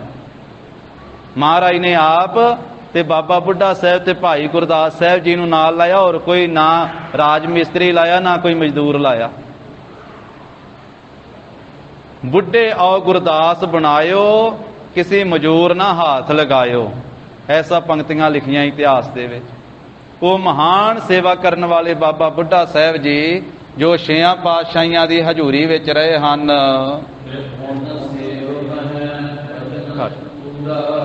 ਜੋ ਮਹਾਰਾਜ ਸਾਹਿਬ ਜੀ ਦੇ ਬਚਨਾਂ ਦੇ ਵਿੱਚ ਨਿਪੁੰਨ ਸੇਵ ਮੈਂ, ਸੇਵਾ ਦੇ ਵਿੱਚ ਨਿਪੁੰਨ ਵਾਂ ਤੇ ਬਚਨਾਂ ਦੇ ਵਿੱਚ ਪੂਰੇ ਹਨ। ਕਹਿੰਦੇ ਵੀ ਉਹ ਵੀ ਸਰੋਤਾ ਬਣ ਕੇ ਬੈਠੇ ਹੋਏ ਆ ਬਾਬਾ ਬੁੱਢਾ ਸਾਹਿਬ ਜੀ, ਧੰਨ ਸ੍ਰੀ ਗੁਰੂ ਨਾਨਕ ਦੇਵ ਸਾਹਿਬ ਮਹਾਰਾਜ ਸਾਹਿਬ ਜੀ ਦੇ ਪਵਿੱਤਰ ਇਤਿਹਾਸ ਦੀ ਕਥਾ ਸਰਵਣ ਕਰਨ ਵਾਸਤੇ, ਜੋ ਮੱਤ ਦੇ ਧੀਰਜ ਧਾਰੀ ਆ, ਧੀਰਜ ਧਾਰੀ ਹਨ ਮੱਤ ਦੇ। ਐਸੇ ਸਤਿਗੁਰੂ ਧੰਨ ਸ੍ਰੀ ਗੁਰੂ ਅੰਗਦ ਦੇਵ ਸਾਹਿਬ ਸੱਚੇ ਪਾਤਸ਼ਾਹ ਜੀ ਦੀ ਹਜ਼ੂਰੀ ਦੇ ਵਿੱਚ ਧੀਰਜ ਧਾਰੀ ਬਾਬਾ ਬੁੱਢਾ ਸਾਹਿਬ ਜੀ ਵੀ ਕਥਾ ਸਰਵਣ ਕਰ ਰਹੇ ਹਨ। ਕਹਿੰਦੇ ਵੀ ਬਾਬਾ ਬੁੱਢਾ ਸਾਹਿਬ ਜੀ ਦੇ ਹਿਰਦੇ ਵਿੱਚ ਵੀ ਬਹੁਤ ਸ਼ਰਧਾ ਭਾਵਨਾ ਹੈ ਕਥਾ ਸੁਣਨ ਦੀ। ਜਿਹੜੀ ਕਥਾ ਧੰਨ ਸ੍ਰੀ ਗੁਰੂ ਨਾਨਕ ਦੇਵ ਸਾਹਿਬ ਮਹਾਰਾਜ ਜੀ ਦੀ ਪਵਿੱਤਰ ਕਥਾ ਸੰਸਾਰ ਦੇ ਜੰਮਣ ਮਰਨ ਦੀ ਪੀੜਾ ਨੂੰ ਨਾਸ ਕਰਨ ਵਾਲੀ ਹੈ। ਹੋਰ ਕੌਣ ਕਹਿੰਦੇ ਕਥਾ ਸੁਣ ਰਹੇ ਆ? ਜਦੋਂ ਭਾਈ ਬਾਲਾ ਜੀ ਸੁਣਾ ਰਹੇ ਆ ਤੇ ਭਾਈ ਪੈੜਾ ਮੋਖਾ ਜੀ ਲਿਖ ਰਹੇ ਆ, ਧੰਨ ਸ੍ਰੀ ਗੁਰੂ ਅਮਰਦਾਸ ਸਾਹਿਬ ਜੀ ਸੁਣ ਰਹੇ ਆ ਕਥਾ। ਵਾਹਿਗੁਰੂ ਵਾਹਿਗੁਰੂ। ਧੰਨ ਸ੍ਰੀ ਗੁਰੂ ਅਮਰਦਾਸ ਸਾਹਿਬ ਜੀ ਮਹਾਰਾਜ ਕਥਾ ਸੁਣ ਰਹੇ ਆ, ਜੋ ਉਸ ਮੌਕੇ ਤੇ ਸੇਵਾਦਾਰ ਰੂਪ ਦੇ ਵਿੱਚ ਸਨ। ਸ੍ਰੀ ਗੁਰੂ ਅੰਗਦ ਦੇਵ ਸਾਹਿਬ ਮਹਾਰਾਜ ਜੀ ਦੇ ਸਿੱਖ ਰੂਪ ਦੇ ਵਿੱਚ ਹਨ। ਤੇਜੋ ਕੇ ਨੰਦਨ, ਜੋ ਬਾਬਾ ਤੇਜ ਭਾਣ ਜੀ ਦੇ ਸਪੁੱਤਰ ਆ, ਧੰਨ ਸ੍ਰੀ ਅਮਰਦਾਸ ਸਾਹਿਬ ਜੀ ਮਹਾਰਾਜ, ਜਿਨ੍ਹਾਂ ਨੇ ਬਿਰਧ ਅਵਸਥਾ ਵਿੱਚ ਆ ਕੇ ਸ੍ਰੀ ਗੁਰੂ ਅੰਗਦ ਦੇਵ ਸਾਹਿਬ ਮਹਾਰਾਜ ਜੀ ਨੂੰ ਗੁਰੂ ਧਾਰਨ ਕੀਤਾ ਤੇ ਫਿਰ 12 ਸਾਲ ਸਤਿਗੁਰੂ ਜੀ ਦੀ ਸੇਵਾ ਕੀਤੀ। ਬਿਆਸ ਦਰਿਆ ਦੇ ਵਿੱਚੋਂ ਅੰਮ੍ਰਿਤ ਵੇਲੇ ਜਲ ਦੀ ਗਾਗਰ ਲਿਆ ਕੇ 1.25 ਪੈਰ ਦੇ ਤੜਕੇ ਗੁਰੂ ਅੰਗਦ ਸਾਹਿਬ ਮਹਾਰਾਜ ਜੀ ਦਾ ਇਸ਼ਨਾਨ ਕਰਾਇਆ ਕਰਨਾ। ਜਿਨ੍ਹਾਂ ਉਹ ਧੰਨ ਸ੍ਰੀ ਅਮਰਦਾਸ ਸਾਹਿਬ ਮਹਾਰਾਜ ਜੀ ਵੀ ਕਥਾ ਸੁਣ ਰਹੇ ਹਨ।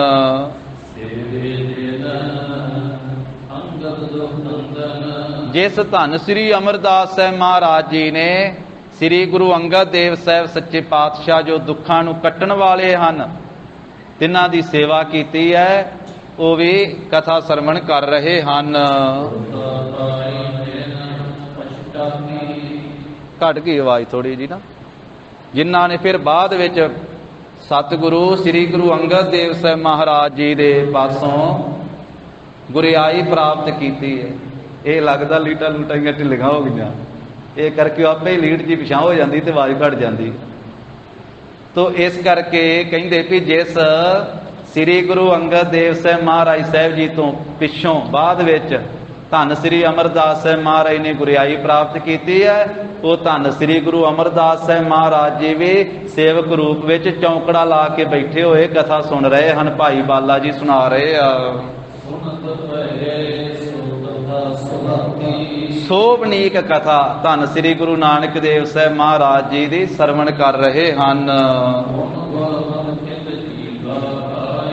ਇਹ ਮੁਖੀਆਂ ਦੇ ਨਾਮ ਦੱਸ ਰਹੇ ਭਾਈ ਸੰਤੋਖ ਸਿੰਘ ਜੀ ਵੀ ਸੰਗਤ ਵਿੱਚ ਕੌਣ ਕੌਣ ਕਥਾ ਸੁਣ ਰਿਹਾ।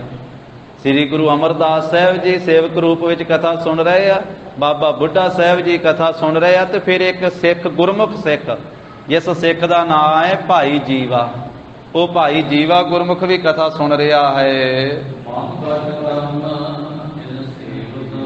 ਜਿਸ ਭਾਈ ਜੀਵਾ ਜੀ ਨੇ ਮਨ ਕਰਕੇ, ਬਚਨਾ ਕਰਕੇ ਤੇ ਕ੍ਰਮ ਨਾਮ ਹੈ ਸਰੀਰ ਦਾ, ਸਰੀਰ ਕਰਕੇ ਸੇਵਾ ਕਮਾਈ ਹੈ ਸ੍ਰੀ ਗੁਰੂ ਅੰਗਦ ਦੇਵ ਸਾਹਿਬ ਜੀ।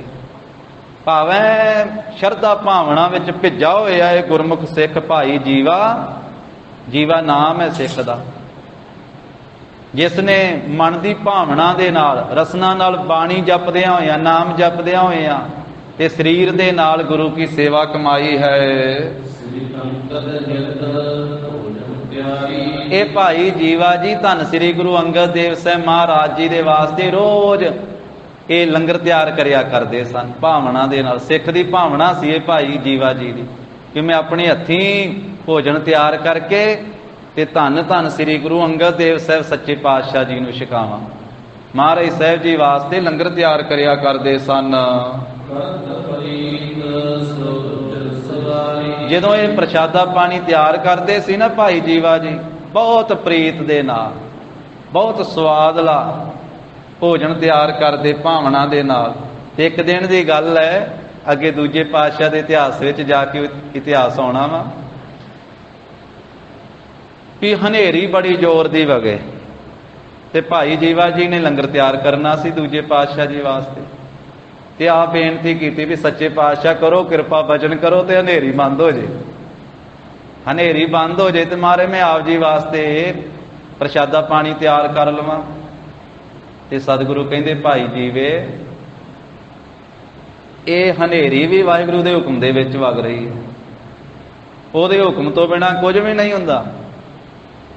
ਮਹਾਰਾਜ ਕਹਿੰਦੇ ਹਵਾ ਸਹਿਜੇ ਚੱਲੇ, ਤੇਜ਼ ਚੱਲੇ, ਜਿਸ ਤਰ੍ਹਾਂ ਦੀ ਚੱਲਦੀ ਆ ਨਾ, ਇਹ ਉਹਦੇ ਹੁਕਮ 'ਚ ਚੱਲਦੀ ਆ, ਇਹ ਹਨੇਰੀ ਉਹਦੇ ਹੁਕਮ ਤੋਂ ਬਾਹਰ ਨਹੀਂ। ਮਹਾਰਾਜ ਹਨੇਰੀ ਦੇ ਨਾਲ ਕੀ ਹੋਣਾ ਹੈ? ਸਤਿਗੁਰੂ ਕਹਿੰਦੇ ਇਸ ਹਨੇਰੀ ਦੇ ਨਾਲ ਜਿਹੜਾ ਘੱਟਾ ਮਿੱਟੀ ਉੱਡ ਕੇ ਜਾਂਦਾ ਨਾ, ਕਈ ਐਸੇ ਜੀਵ ਪੈਦਾ ਕੀਤੇ ਕਰਤਾਰ ਨੇ, ਉਹਨਾਂ ਦੀ ਖੁਰਾਕ ਹੀ ਘੱਟਾ ਵਾ, ਉਹਨਾਂ ਵਾਸਤੇ ਇਹ ਪਰਮੇਸ਼ਰ ਹਨੇਰੀ ਚਲਾ ਕੇ ਘੱਟਾ ਪਹੁੰਚਾ ਦਿੰਦਾ ਤੇ ਉਹਨਾਂ ਦੀ ਖੁਰਾਕ ਉਹਨਾਂ ਨੂੰ ਮਿਲ ਜਾਂਦੀ ਹੈ। ਮਹਾਰਾਜ ਕਹਿੰਦੇ ਕਈ ਸੱਪ ਆਦਿਕ ਵੀ ਘੱਟਾ ਹੀ ਖਾਂਦੇ ਆ। ਫਿਰ ਮਹਾਰਾਜ ਗਰੀਬ ਨਵਾਜ ਕਹਿੰਦੇ ਵੀ ਜਿਹੜੇ ਸਮੁੰਦਰੀ ਜਹਾਜ਼ ਹੈ ਨਾ, ਜਿਹੜੇ ਲੋਕ ਵਪਾਰ ਕਰਦੇ ਸਮੁੰਦਰ ਦੇ ਵਿੱਚ, ਸੁਦਾਗਰੀ ਕਰਦੇ, ਵਪਾਰ ਕਰਦੇ, ਤੇ ਇਹ ਹਨੇਰੀ ਚੱਲੇਗੀ ਤੇ ਉਹਨਾਂ ਦੇ ਕਈਆਂ ਮਹੀਨਿਆਂ ਦੇ ਅਟਕੇ ਹੋਏ ਜਿਹੜੇ ਜਹਾਜ਼ ਵਾ ਸਮੁੰਦਰ ਦੇ ਵਿੱਚ, ਉਹ ਪਾਰ ਲੱਗਣਗੇ। ਉਹਨਾਂ ਦਿਨਾਂ ਵਿੱਚ ਇਹ ਹਵਾ ਦੇ ਨਾਲ ਜਹਾਜ਼ ਚੱਲਿਆ ਕਰਦੇ ਸੀ। ਹੁਣ ਵੀ ਹਵਾ ਨਾਲ ਚੱਲਦੇ, ਨਹੀਂ ਵੀ ਹੁਣ ਨਹੀਂ ਚੱਲਦੇ, ਅੱਗੇ ਤੋਂ ਅੱਗੇ ਤਰੱਕੀ ਹੋ ਗਈ, ਹੁਣ ਹੋਰ ਤਰੀਕੇ ਨਾਲ ਹਵਾ ਦਿੱਤੀ ਜਾਂਦੀ ਹੈ। ਪਰ ਆਪਾਂ ਆਮ ਹੀ ਵੇਖਦੇ ਹਾਂ ਵੀ ਕਿਸ਼ਤੀਆਂ ਦੇ ਨਾਲ ਸਮੁੰਦਰ ਦੇ ਵਿੱਚ ਇੱਕ ਪਟਕਾ ਜਿਹਾ ਬੰਨਿਆ ਹੁੰਦਾ ਵਾ, ਕੱਪੜਾ ਜਿਹਾ ਬੰਨਿਆ ਹੁੰਦਾ, ਉਹ ਤਾਂ ਹੀ ਬੰਨਿਆ ਹੁੰਦਾ ਵੀ ਹਵਾ ਦਾ ਜ਼ੋਰ ਆਵੇ ਤੇ ਹਵਾ ਦੇ ਵੇਗ ਦੇ ਨਾਲ ਇਹ ਕਿਸ਼ਤੀ ਗਾਂਹ ਜਾਵੇ। ਮਹਾਰਾਜ ਕਹਿੰਦੇ ਇਸ ਹਨੇਰੀ ਦੇ ਨਾਲ ਉਹ ਜਹਾਜ਼ ਵੀ ਬੰਨੇ ਲੱਗਣੇ ਆ। ਤੇ ਭਾਈ ਜੀਵਿਆ, ਕੋਈ ਨਹੀਂ, ਆਪਾਂ 2 ਘੜੀਆਂ ਬਾਅਦ ਚ ਲੰਗਰ ਛਕ ਲਵਾਂਗੇ, ਹੁਣ ਤੂੰ ਸਾਡਾ ਪ੍ਰਸ਼ਾਦਾ ਤਿਆਰ ਕਰਨਾ ਤੇ ਕਿੰਨੇ ਜੀਵਾਂ ਦੀ ਰੋਜੀ ਰੋਟੀ ਬੰਦ ਕਰਾਵੇਂਗਾ ਹਨੇਰੀ ਬੰਦ ਕਰਾ ਕੇ। ਇਸ ਕਰਕੇ ਸਾਨੂੰ ਸੰਸਾਰੀ ਜੀਵਾਂ ਨੂੰ ਪਤਾ ਨਹੀਂ ਲੱਗਦਾ, ਅਸੀਂ ਕਹਿੰਦੇ ਹਾਂ ਵੀ ਸ਼ਾਇਦ ਆ ਉਤਰਾ ਹੀ ਸਾਰਾ ਕੁਝ ਵਰਤੀ ਜਾਂਦਾ, ਪਰ ਕੁਝ ਵੀ ਉਤਰਾ ਨਹੀਂ ਵਰਤਦਾ। ਪਰਮੇਸ਼ਰ ਦੇ ਹੁਕਮ ਦੇ ਵਿੱਚ ਹੀ ਸਾਰੀ ਖੇਡ ਚੱਲਦੀ ਹੈ, ਭਾਵੇਂ ਮੀਂਹ ਪੈਂਦਾ ਹੈ, ਹਨੇਰੀ ਚੱਲਦੀ ਹੈ, ਗਰਮੀ ਬਹੁਤੀ ਹੁੰਦੀ ਹੈ, ਠੰਡ ਬਹੁਤੀ ਹੁੰਦੀ ਹੈ, ਜਾਂ ਇਸੇ ਤਰ੍ਹਾਂ ਦਾ ਵਿਚਕਾਰਲਾ ਮੌਸਮ ਰਹਿੰਦਾ, ਜੋ ਵੀ ਜਿਸ ਤਰ੍ਹਾਂ ਦਾ ਭਾਣਾ ਵਰਤਦਾ ਵਾਹਿਗੁਰੂ ਦੇ ਹੁਕਮ ਦੇ ਵਿੱਚ ਹੀ ਵਰਤਦਾ। ਉਹ ਭਾਈ ਜੀਵਾ ਗੁਰਮੁਖ ਵੀ ਕਥਾ ਸੁਣਦਾ ਹੈ, ਜਿਹੜਾ ਪ੍ਰੇਮ ਦੇ ਨਾਲ ਗੁਰੂ ਅੰਗਦ ਸਾਹਿਬ ਜੀ ਵਾਸਤੇ ਭੋਜਨ ਤਿਆਰ ਕਰਿਆ ਕਰਦਾ। ਫਿਰ ਇੱਕ ਹੋਰ ਸਿੱਖ ਹੈ ਕਥਾ ਸੁਣਨ ਦਾ ਪ੍ਰੇਮੀ, ਉਸ ਸਿੱਖ ਦਾ ਨਾਮ ਹੈ ਭਾਈ ਪਾਰੋ। ਜੁਲਕਾ ਉਹਦੀ ਗੋਤ ਹੈ, ਭਾਈ ਪਾਰੋ ਜੁਲਕਾ ਉਸ ਨੂੰ ਆਖਿਆ ਜਾਂਦਾ। ਇਹ ਸਿੱਖ ਹੈ ਪ੍ਰੇਮੀ, ਜਿਸ ਨੂੰ ਗੁਰੂ ਕੀ ਸੰਗਤ ਦੇ ਵਿੱਚ ਪਰਮਹੰਸ ਕਹਿ ਕੇ ਬੁਲਾਇਆ ਜਾਂਦਾ ਸੀ। ਇਸ ਸਿੱਖ ਦੇ ਨਾਮ ਦੀ ਉਪਾਧੀ ਸੀ ਪਰਮਹੰਸ। ਭਾਈ ਪਾਰੋ ਜੀ ਕਹਿੰਦੇ ਕਿਹੜਾ ਭਾਈ ਪਾਰੋ? ਕਹਿੰਦੇ ਭਾਈ ਪਾਰੋ ਪਰਮਹੰਸ, ਜਿਸ ਨੂੰ ਪਰਮਹੰਸ ਦਾ ਵਿਵੇਕ ਸੀ, ਪਰਮਹੰਸ ਦਾ ਗਿਆਨ ਪ੍ਰਾਪਤ ਸੀ। क्योंकि भाई पारो जी नूं परमहंस श्री गुरु अंगद देव साहब जी ने तां आखिया, उन्हां नूं परमहंस बना दिता। एक ते है ना हंस, पर भाई पारो वड्डा हंस, परमहंस। कहंदे भी तजन असारन, जेड़ा असार है ना फोग उन्हों त्याग देना, ते जो सार तत्व है श्रेष्ठ है उन्हों ग्रहण कर लेना। ये जुगती भाई पारो परमहंस जी नूं प्राप्त होई। कहंदे भी जिवें हंस दी रीति हुंदी है ना, हंस दी चुंझ दे विच करतार ने खटियाई पाई है साध संगत जी। हंस दुध दे विच जदों अपनी चुंझ पा दिंदा है ना, ते ओ दुध फुट जांदा उसे वेले। हंस दी चुंझ जदों दुध विच पैंदी है ते दुध फुट जांदा है, ओहदियां फुट्टियां बन जांदियां। पानी एक पासे हो जांदा, फुट्टियां ਜਿਹੜੀਆਂ फुट्टियां वो खा लैंदा हंस ते पानी छड्ड दिंदा। ਇਹ है पै अप की। पै ਕਹਿੰਦੇ ਦੁੱਧ ਨੂੰ, अप ਕਹਿੰਦੇ पानी ਨੂੰ। भी हंस दी जो चुंझ दे विच ਇਹ ਕਰਤਾਰ ने इस तरह खटियाई रखी हुई है, जिवें हंसां दी रीति है भी वो दुੱਧ पी लैंदे पानी छड्ड दिंदे आ। इसे तरह की जिहड़ी जुगती है वो भाई पारो जी नूं महाराज ने दित्ती कि जिहड़ा भोग है, जिहड़ा पानी दी न्याई वो त्याग देना। वो मिथ्या संसार दे मिथ्या झूठे पदार्थ वकार इन्हां दा त्याग के ते जो दुध दी न्याई आत्मा सत है उहदे नाल सांझ पै गई। वो ब्रह्म ज्ञानी बना दिता। सच ते झूठ नूं पछाणन वाला भाई पारो जी बने। उन्हां नूं परमहंस दा खिताब दिता। ते ये भाई पारो जी डल्ले नगर दे सन साध संगत, अपने नेड़े डल्ला नगर। इस फिर भाई पारो जी ने श्री गुरु अंगद देव साहब महाराज के चरणों च उस मौके पर भी कथा सुन रहे हैं। गुरु के प्यारे सिख धन श्री गुरु नानक साहब महाराज की कथा। बाद विच इन्हां ने तीजे पातशाह की सेवा भी कमाई। ते धन श्री गुरु अमरदास साहब महाराज ने भाई पारो जी दे खुश होकर एक दिन कह दिता कि भाई पारो साडा जी करदा भी तैनूं हुण चौथा गुरु ही बना दईए, तैनूं गुरता गद्दी दे दईए। भाई पारो तो तैयार आ? ते भाई पारो ने आख्या भी महाराज वेखो किड्डा महान सिख सी, नहीं तो हुण तां लड़ाइयां लड़ाइयां हुंदियां पग्गां पुग्गां तो। हुण तां जे गुरता गद्दी वास्ते हुण किसे नूं आख्या जावे कोई आखूगा भी मैं नहीं बनना, सगों भज भज के आऊ सिख भी महाराज मैनूं बना दो अगे गुरु। भाई पारो जी ने जदों पुछया ते भाई पारो जी कहन लगे महाराज नहीं मैनूं सिक्खी दी दात ही बख्शो जी, गुरता गद्दी आप जी नूं ही सोभदी है। इतिहास दीआं पंक्तियां वा, मोकौ सिक्खी ही भावै, गुरियाई सतगुरै सुहावै। ये सतगुरु धन श्री गुरु अमरदास साहब जी गुरियाई आप जी नूं ही सोभनीक है। फिर बेअंत बख्शा कीतियां धन गुरु अमरदास साहब महाराज ने। कहन लगे तेरी कुल दे नाल साडी सांझ पवेगी। ये भी वरदान दिता भाई पारो जी, तेरी कुल नाल साडी सांझ पवेगी। फिर कह दिता अपने नगर जा करके शरीर त्याग दे, आपां दोवें ही फिर श्री गुरु रामदास साहब जी दे विच स्थित हो जाने। ये बचन कीता सी अपनी स्वै इच्छा नाल आ करके सारा साजो समान जिहड़ा सी वो गरीबां नूं वंड दिता। घरे आके जिहड़ी घोड़ी ते सवार होकर दर्शन करन महाराज दे जांदे हुंदे सी, वो कह दिता कि ये घोड़ी श्री गुरु अमरदास साहब जी की सेवा च पहुँचा दिओ, ते आप शरीर त्याग दिता सी भाई पारो जी। भाई पारो जी की वंश विचों ही बाबा नरैण दास जी से, जिन्हां दे सपुत्रे माता दमोदरी जी होए, जिन्हां दे नाल फिर धन श्री गुरु अर्जन देव साहब महाराज दे साहिबजादे श्री गुरु हरगोबिंद साहब महाराज जी का 9 साल की शरीर कारबला दे विच डल्ले नगर दे विच साध संगत जी 1661 विक्रमी संमत नूं आनंद कारज होया। जिहड़ा बचन महाराज ने कीता सी साडे नाल तेरी कुल दी सांझ पवे। ते 5 प्यारियां विचों पहले प्यारे प्यारे दया सिंह जी भी भाई पारो जी की वंश विचों ही होए साध संगत। तो गुरु घर नाल अगे तो उन्हां दी गूढ़ी तो गूढ़ी सांझ पैंदी गई। वो भाई पारो जी भी श्री खडूर साहब दे विच इतिहास सरवण करते हैं। कहंदे भी एक होर सिख कथा सुनदा है। ये सिख है भगत सैन दे बराबर, सरस कहंदे बराबर। जिवें भगत सैन जी होए ना, भगत सैन जी भी कथा सुनन दे बड़े प्रेमी सी, कीर्तन सुनन दे बड़े प्रेमी सी। ਗਰੀਬੀ ਦਾਵੇ ਵਿੱਚ ਰਹਿ ਕਰਕੇ, ਲੋਕਾਂ ਦੀਆਂ ਬੁੱਤੀਆਂ ਕਰਕੇ, ਲੋਕਾਂ ਦੀਆਂ ਚਿੱਠੀਆਂ ਇੱਕ ਥਾਂ ਤੋਂ ਦੂਜੇ ਥਾਂ ਤੇ ਪਹੁੰਚਾ ਕੇ, ਲੋਕਾਂ ਦੀਆਂ ਮਾਲਸ਼ਾਂ ਕਰ ਕਰਕੇ ਆਪਣਾ ਗੁਜ਼ਾਰਾ ਘਰ ਦਾ ਚਲਾਉਂਦੇ ਸੀ।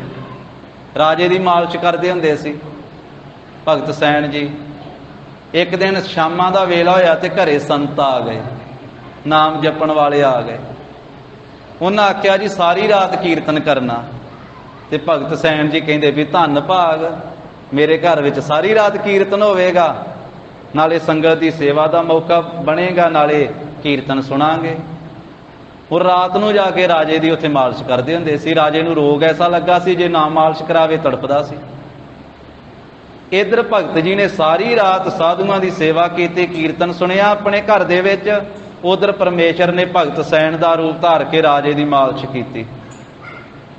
ਜਿੰਨੇ ਭਗਤਾਂ ਦੀ ਬਾਣੀ ਗੁਰੂ ਗ੍ਰੰਥ ਸਾਹਿਬ ਜੀ ਦੇ ਅੰਦਰ ਅੰਕਿਤ ਹੈ, ਉਹਨਾਂ ਸਾਰਿਆਂ ਦਾ ਜ਼ਿਕਰ ਭਾਈ ਗੁਰਦਾਸ ਸਾਹਿਬ ਜੀ ਨੇ ਆਪਣੀਆਂ ਵਾਰਾਂ ਵਿੱਚ ਕੀਤਾ, ਤੇ ਭਗਤ ਮਾਲਾ ਵਿੱਚ ਵੀ ਆਉਂਦਾ, ਤੇ ਹੋਰ ਵੀ ਇਤਿਹਾਸਕ ਗ੍ਰੰਥਾਂ ਵਿੱਚ ਆਉਂਦਾ। ਉਹਨਾਂ ਸਾਰੇ ਭਗਤਾਂ ਨੂੰ ਪਰਮੇਸ਼ਰ ਨੇ ਪ੍ਰਤੱਖ ਦਰਸ਼ਨ ਦਿੱਤੇ ਤੇ ਭਗਤਾਂ ਦੇ ਪ੍ਰਤੱਖ ਕਾਰਜ ਕੀਤੇ।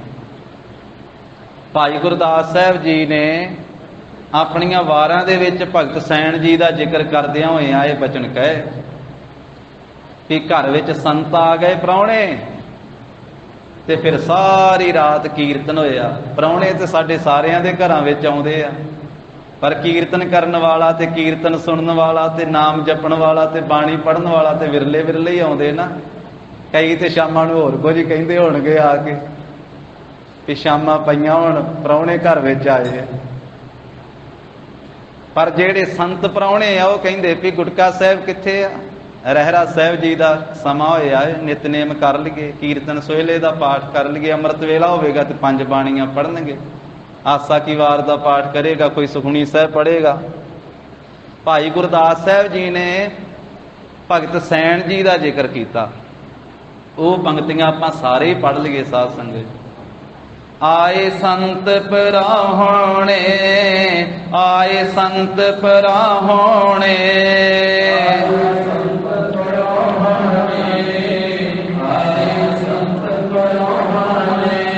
ਆਏ ਸੰਤ ਪਰਾਹੁਣੇ, ਆਏ ਸੰਤ ਪਰਾਹੁਣੇ,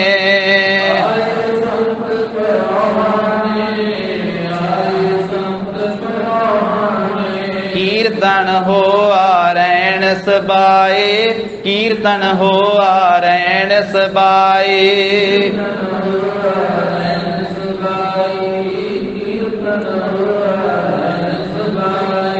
ਸਾਰੀ ਰਾਤ ਰੈਣ ਮੈਨੇ ਰਾਤ ਤੇ ਸਬਾਈ ਮੈਨੇ ਸਾਰੀ, ਸਾਰੀ ਰਾਤ ਕੀਰਤਨ ਹੋਇਆ। ਜਿਹਨੇ ਸੰਤਾਂ ਨੂੰ ਵਿਦਾਇਗੀ ਦੇ ਕੇ ਤੇ ਕਾਲੀ ਕਾਲੀ ਭਗਤ ਸੈਣ ਜੀ ਗਏ ਵੀ ਰਾਜੇ ਨੂੰ ਜਾ ਕੇ ਅੱਜ ਮਾਫੀ ਮੰਗ ਲੈਨੇ ਵੀ ਰਾਤ ਆਇਆ ਨਹੀਂ ਗਿਆ ਮਾਲਿਸ਼ ਕਰਨ ਵਾਸਤੇ। ਗਏ ਤੇ ਰਾਜਾ ਬਹੁਤ ਖੁਸ਼। ਰਾਤ ਪਰਮੇਸ਼ਰ ਨੇ ਭਗਤ ਸੈਣ ਦੇ ਰੂਪ 'ਚ ਮਾਲਿਸ਼ ਕੀਤੀ ਤੇ ਸਾਰਾ ਰੋਗ ਹੀ ਦੂਰ ਕਰਤਾ। ਵਾਹਿਗੁਰੂ ਦੇ ਹੱਥ ਲੱਗੇ, ਜਦੋਂ ਰੋਗ ਦੂਰ ਹੋ ਗਿਆ ਤੇ ਰਾਜਾ ਬਹੁਤ ਖੁਸ਼। ਤੇ ਭਗਤ ਸੈਣ ਨੇ ਤੇ ਹਾਲੇ ਕੁਝ ਬੋਲਣਾ ਸੀ ਤੇ ਰਾਜਾ ਪਹਿਲਾਂ ਹੀ ਬੋਲ ਪਿਆ। ਉਹਨੇ ਆਖਿਆ ਵੀ ਭਗਤ ਸੈਣ ਜੀ, ਤੁਸੀਂ ਰਾਤ ਇਹੋ ਜਿਹੀ ਮਾਲਿਸ਼ ਕੀਤੀ, ਇਸ ਤਰ੍ਹਾਂ ਦੀ ਮਾਲਿਸ਼ ਕੀਤੀ, ਹੁਣ ਤੁਹਾਨੂੰ ਅੱਗੇ ਵਾਸਤੇ ਮਾਲਿਸ਼ ਕਰਨ ਦੀ ਲੋੜ ਹੀ ਨਹੀਂ, ਮੇਰਾ ਸਾਰਾ ਰੋਗ ਹੀ ਦੂਰ ਹੋ ਗਿਆ। ਤੇ ਆ ਜਿਹੜੀ ਮੇਰੀ ਪੁਸ਼ਾਕ ਹੈ ਨਾ ਰਾਜ ਭਾਗ ਵਾਲੀ, ਇਹ ਤੁਸੀਂ ਪਹਿਨੋ। ਉਹ ਭਗਤ ਸੈਣ ਜੀ ਨੂੰ ਪਹਿਨਾ ਦਿੱਤੀ। ਆ ਰਾਜ ਭਾਗ ਵੀ ਸੰਭੋ ਤੁਸੀਂ। ਤੇ ਭਗਤ ਜੀ ਨੇ ਪੁੱਛਿਆ ਵੀ ਰਾਜਾ ਗੱਲ ਕੀ ਹੋਈ, ਮੈਂ ਤਾਂ ਰਾਤੀ ਆਇਆ ਹੀ ਨਹੀਂ। ਕਹਿੰਦੇ ਆਏ ਕਿਉਂ ਨਹੀਂ, ਤੁਸੀਂ ਮਾਲਿਸ਼ ਕੀਤੀ। ਫਿਰ ਕਹਿੰਦੇ ਫਿਰ ਸਮਝ ਲੱਗੀ ਵੀ ਇਹ ਤਾਂ ਪਰਮੇਸ਼ਰ ਨੇ ਕਲਾ ਇੱਧਰ ਵਰਤਾ ਦਿੱਤੀ। ਭਗਤ ਸੈਣ ਜੀ ਨਾਈ ਬਰਾਦਰੀ ਵਿੱਚੋਂ ਸਨ। ਗੁਰੂ ਗ੍ਰੰਥ ਸਾਹਿਬ ਜੀ ਦੀ ਬਾਣੀ 'ਚ ਇਹ ਬਚਨ 5ਵੇਂ ਪਾਤਸ਼ਾਹ ਦੇ ਆ, ਸੈਣ ਨਾਈ ਬੁਤਕਾਰੀਆ ਉਹ ਘਰ ਘਰ ਸੁਣਿਆ, ਹਿਰਦੈ ਵਸਿਆ ਪਾਰ ਬ੍ਰਹਮ ਭਗਤਾਂ ਮਹਿ ਗਣਿਆ। ਉਸ ਦਿਨ ਤੋਂ ਫਿਰ ਇਹ ਰਾਜੇ ਆਖਣ ਲੱਗੇ ਆ, ਰਾਜਾ ਨਾਮ ਭਗਤ ਸੈਣ ਜੀ ਨੇ ਲਵਾਇਆ ਨਾਲ। ਉਹਨਾਂ ਕਰਕੇ ਉਹ ਰਾਜਾ ਖੁਸ਼ ਹੋ ਗਿਆ ਉਹਨਾਂ ਦੇ ਉੱਤੇ। ਤੇ ਉਸ ਦਿਨ ਤੋਂ ਫਿਰ ਰਾਜੇ ਆਖਣ ਲੱਗੇ ਵੀ ਰਾਜੇ। ਤੋ ਇਸ ਕਰਕੇ ਇੱਥੇ ਭਗਤ ਸੈਣ ਜੀ ਦਾ ਹਵਾਲਾ ਦੇ ਕੇ ਭਾਈ ਸਾਹਿਬ ਕਹਿੰਦੇ ਵੀ ਸੈਣ ਸਰਸ ਇੱਕ ਧਿੰਗਾ ਨਾਈ।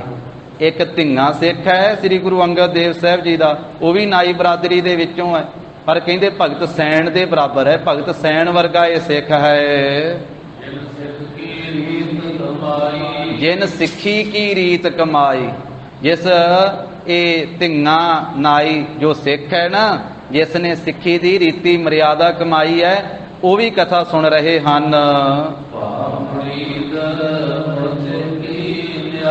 कहते कि मुरीद बनिया ये धिंगा सिख मुर्दे दी न्याय, क्योंकि जिन्ना चिर मुर्दा ना होवे शरीर उन्ना चिर गौर विच नहीं पैंदा, ते जिन्ना चिर सिख भी अपना हंकार छड्ड के मुर्दा ना होवे हंकार वल्लों मुरीद नहीं बनदा, ते गुरु गौर विच नहीं समाउंदा, उन्ना चिर गुरु साहिब दे विच नहीं समाई हुंदी। जिन्ना चिर हंकार जिउंदा है उन्ना चिर नहीं गुरु साहिब नाल मिलिया जांदा।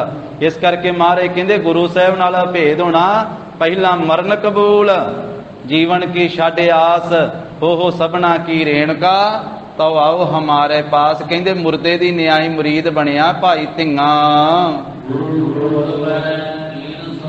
इस करके गुरु रूपी गौर दे विच समाई कीती है, भाव गुरु साहिब विच अभेद होया होया सिख है।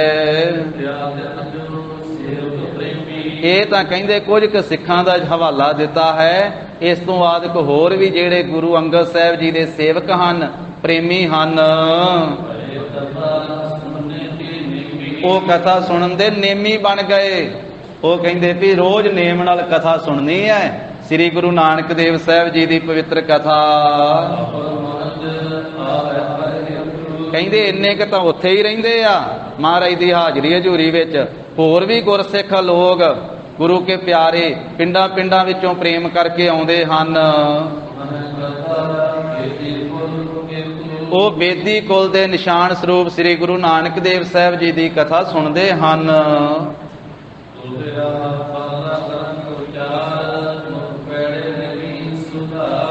बाला करत उचार मुख, भाई बाला जी अपने मुखार बिंद तो उचारण करते हैं गुरु जी के इतिहास की कथा। भाई बाला जी ने उचारी है, सारी कथा सुनाई है। पैड़े लिखी सुधार, ते भाई पैड़े मोखे ने बहुत प्यार दे नाल सुधार के सवार के लिखी है सारी कथा।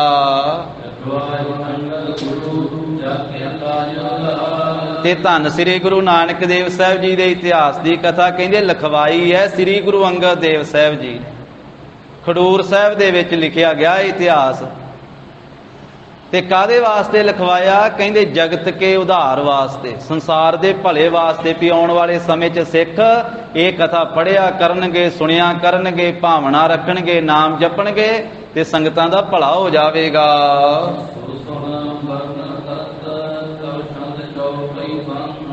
सो सुन वर्णन करत कव, कहंदे भी वो कथा नूं सुन करके ते फिर कवि जी कहंदे अपने आप नूं भाई संतोख सिंह जी के कवि वर्णन करदा है। छंदां दे विच, चौपाई बंदां दे विच, किते दोहरे दे रूप विच, किते चौपाई दे रूप विच, किते अड़ेल दे रूप विच, तरह तरह दे छंदा बंदी दे विच उस कथा नूं वर्णन कीता है।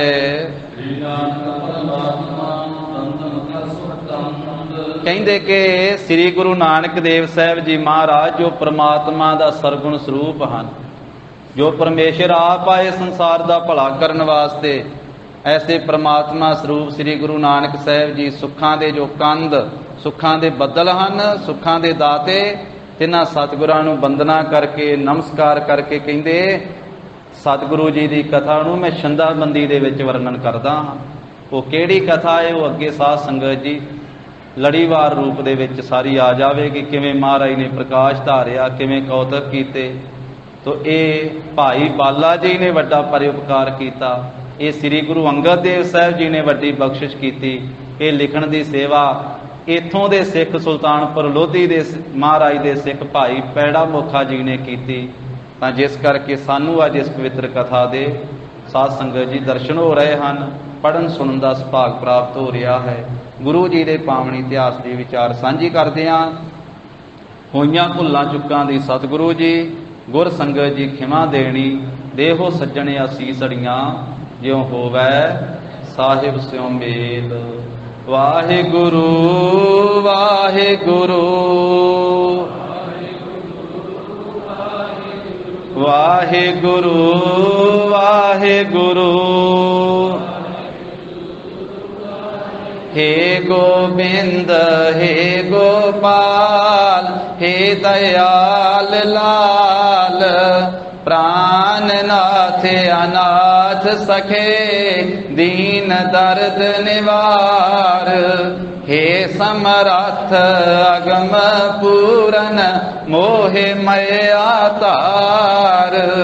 अंधकूप महापयान नानक पारे उतार। आए प्रभ शरणागति कृपा निध दयाल।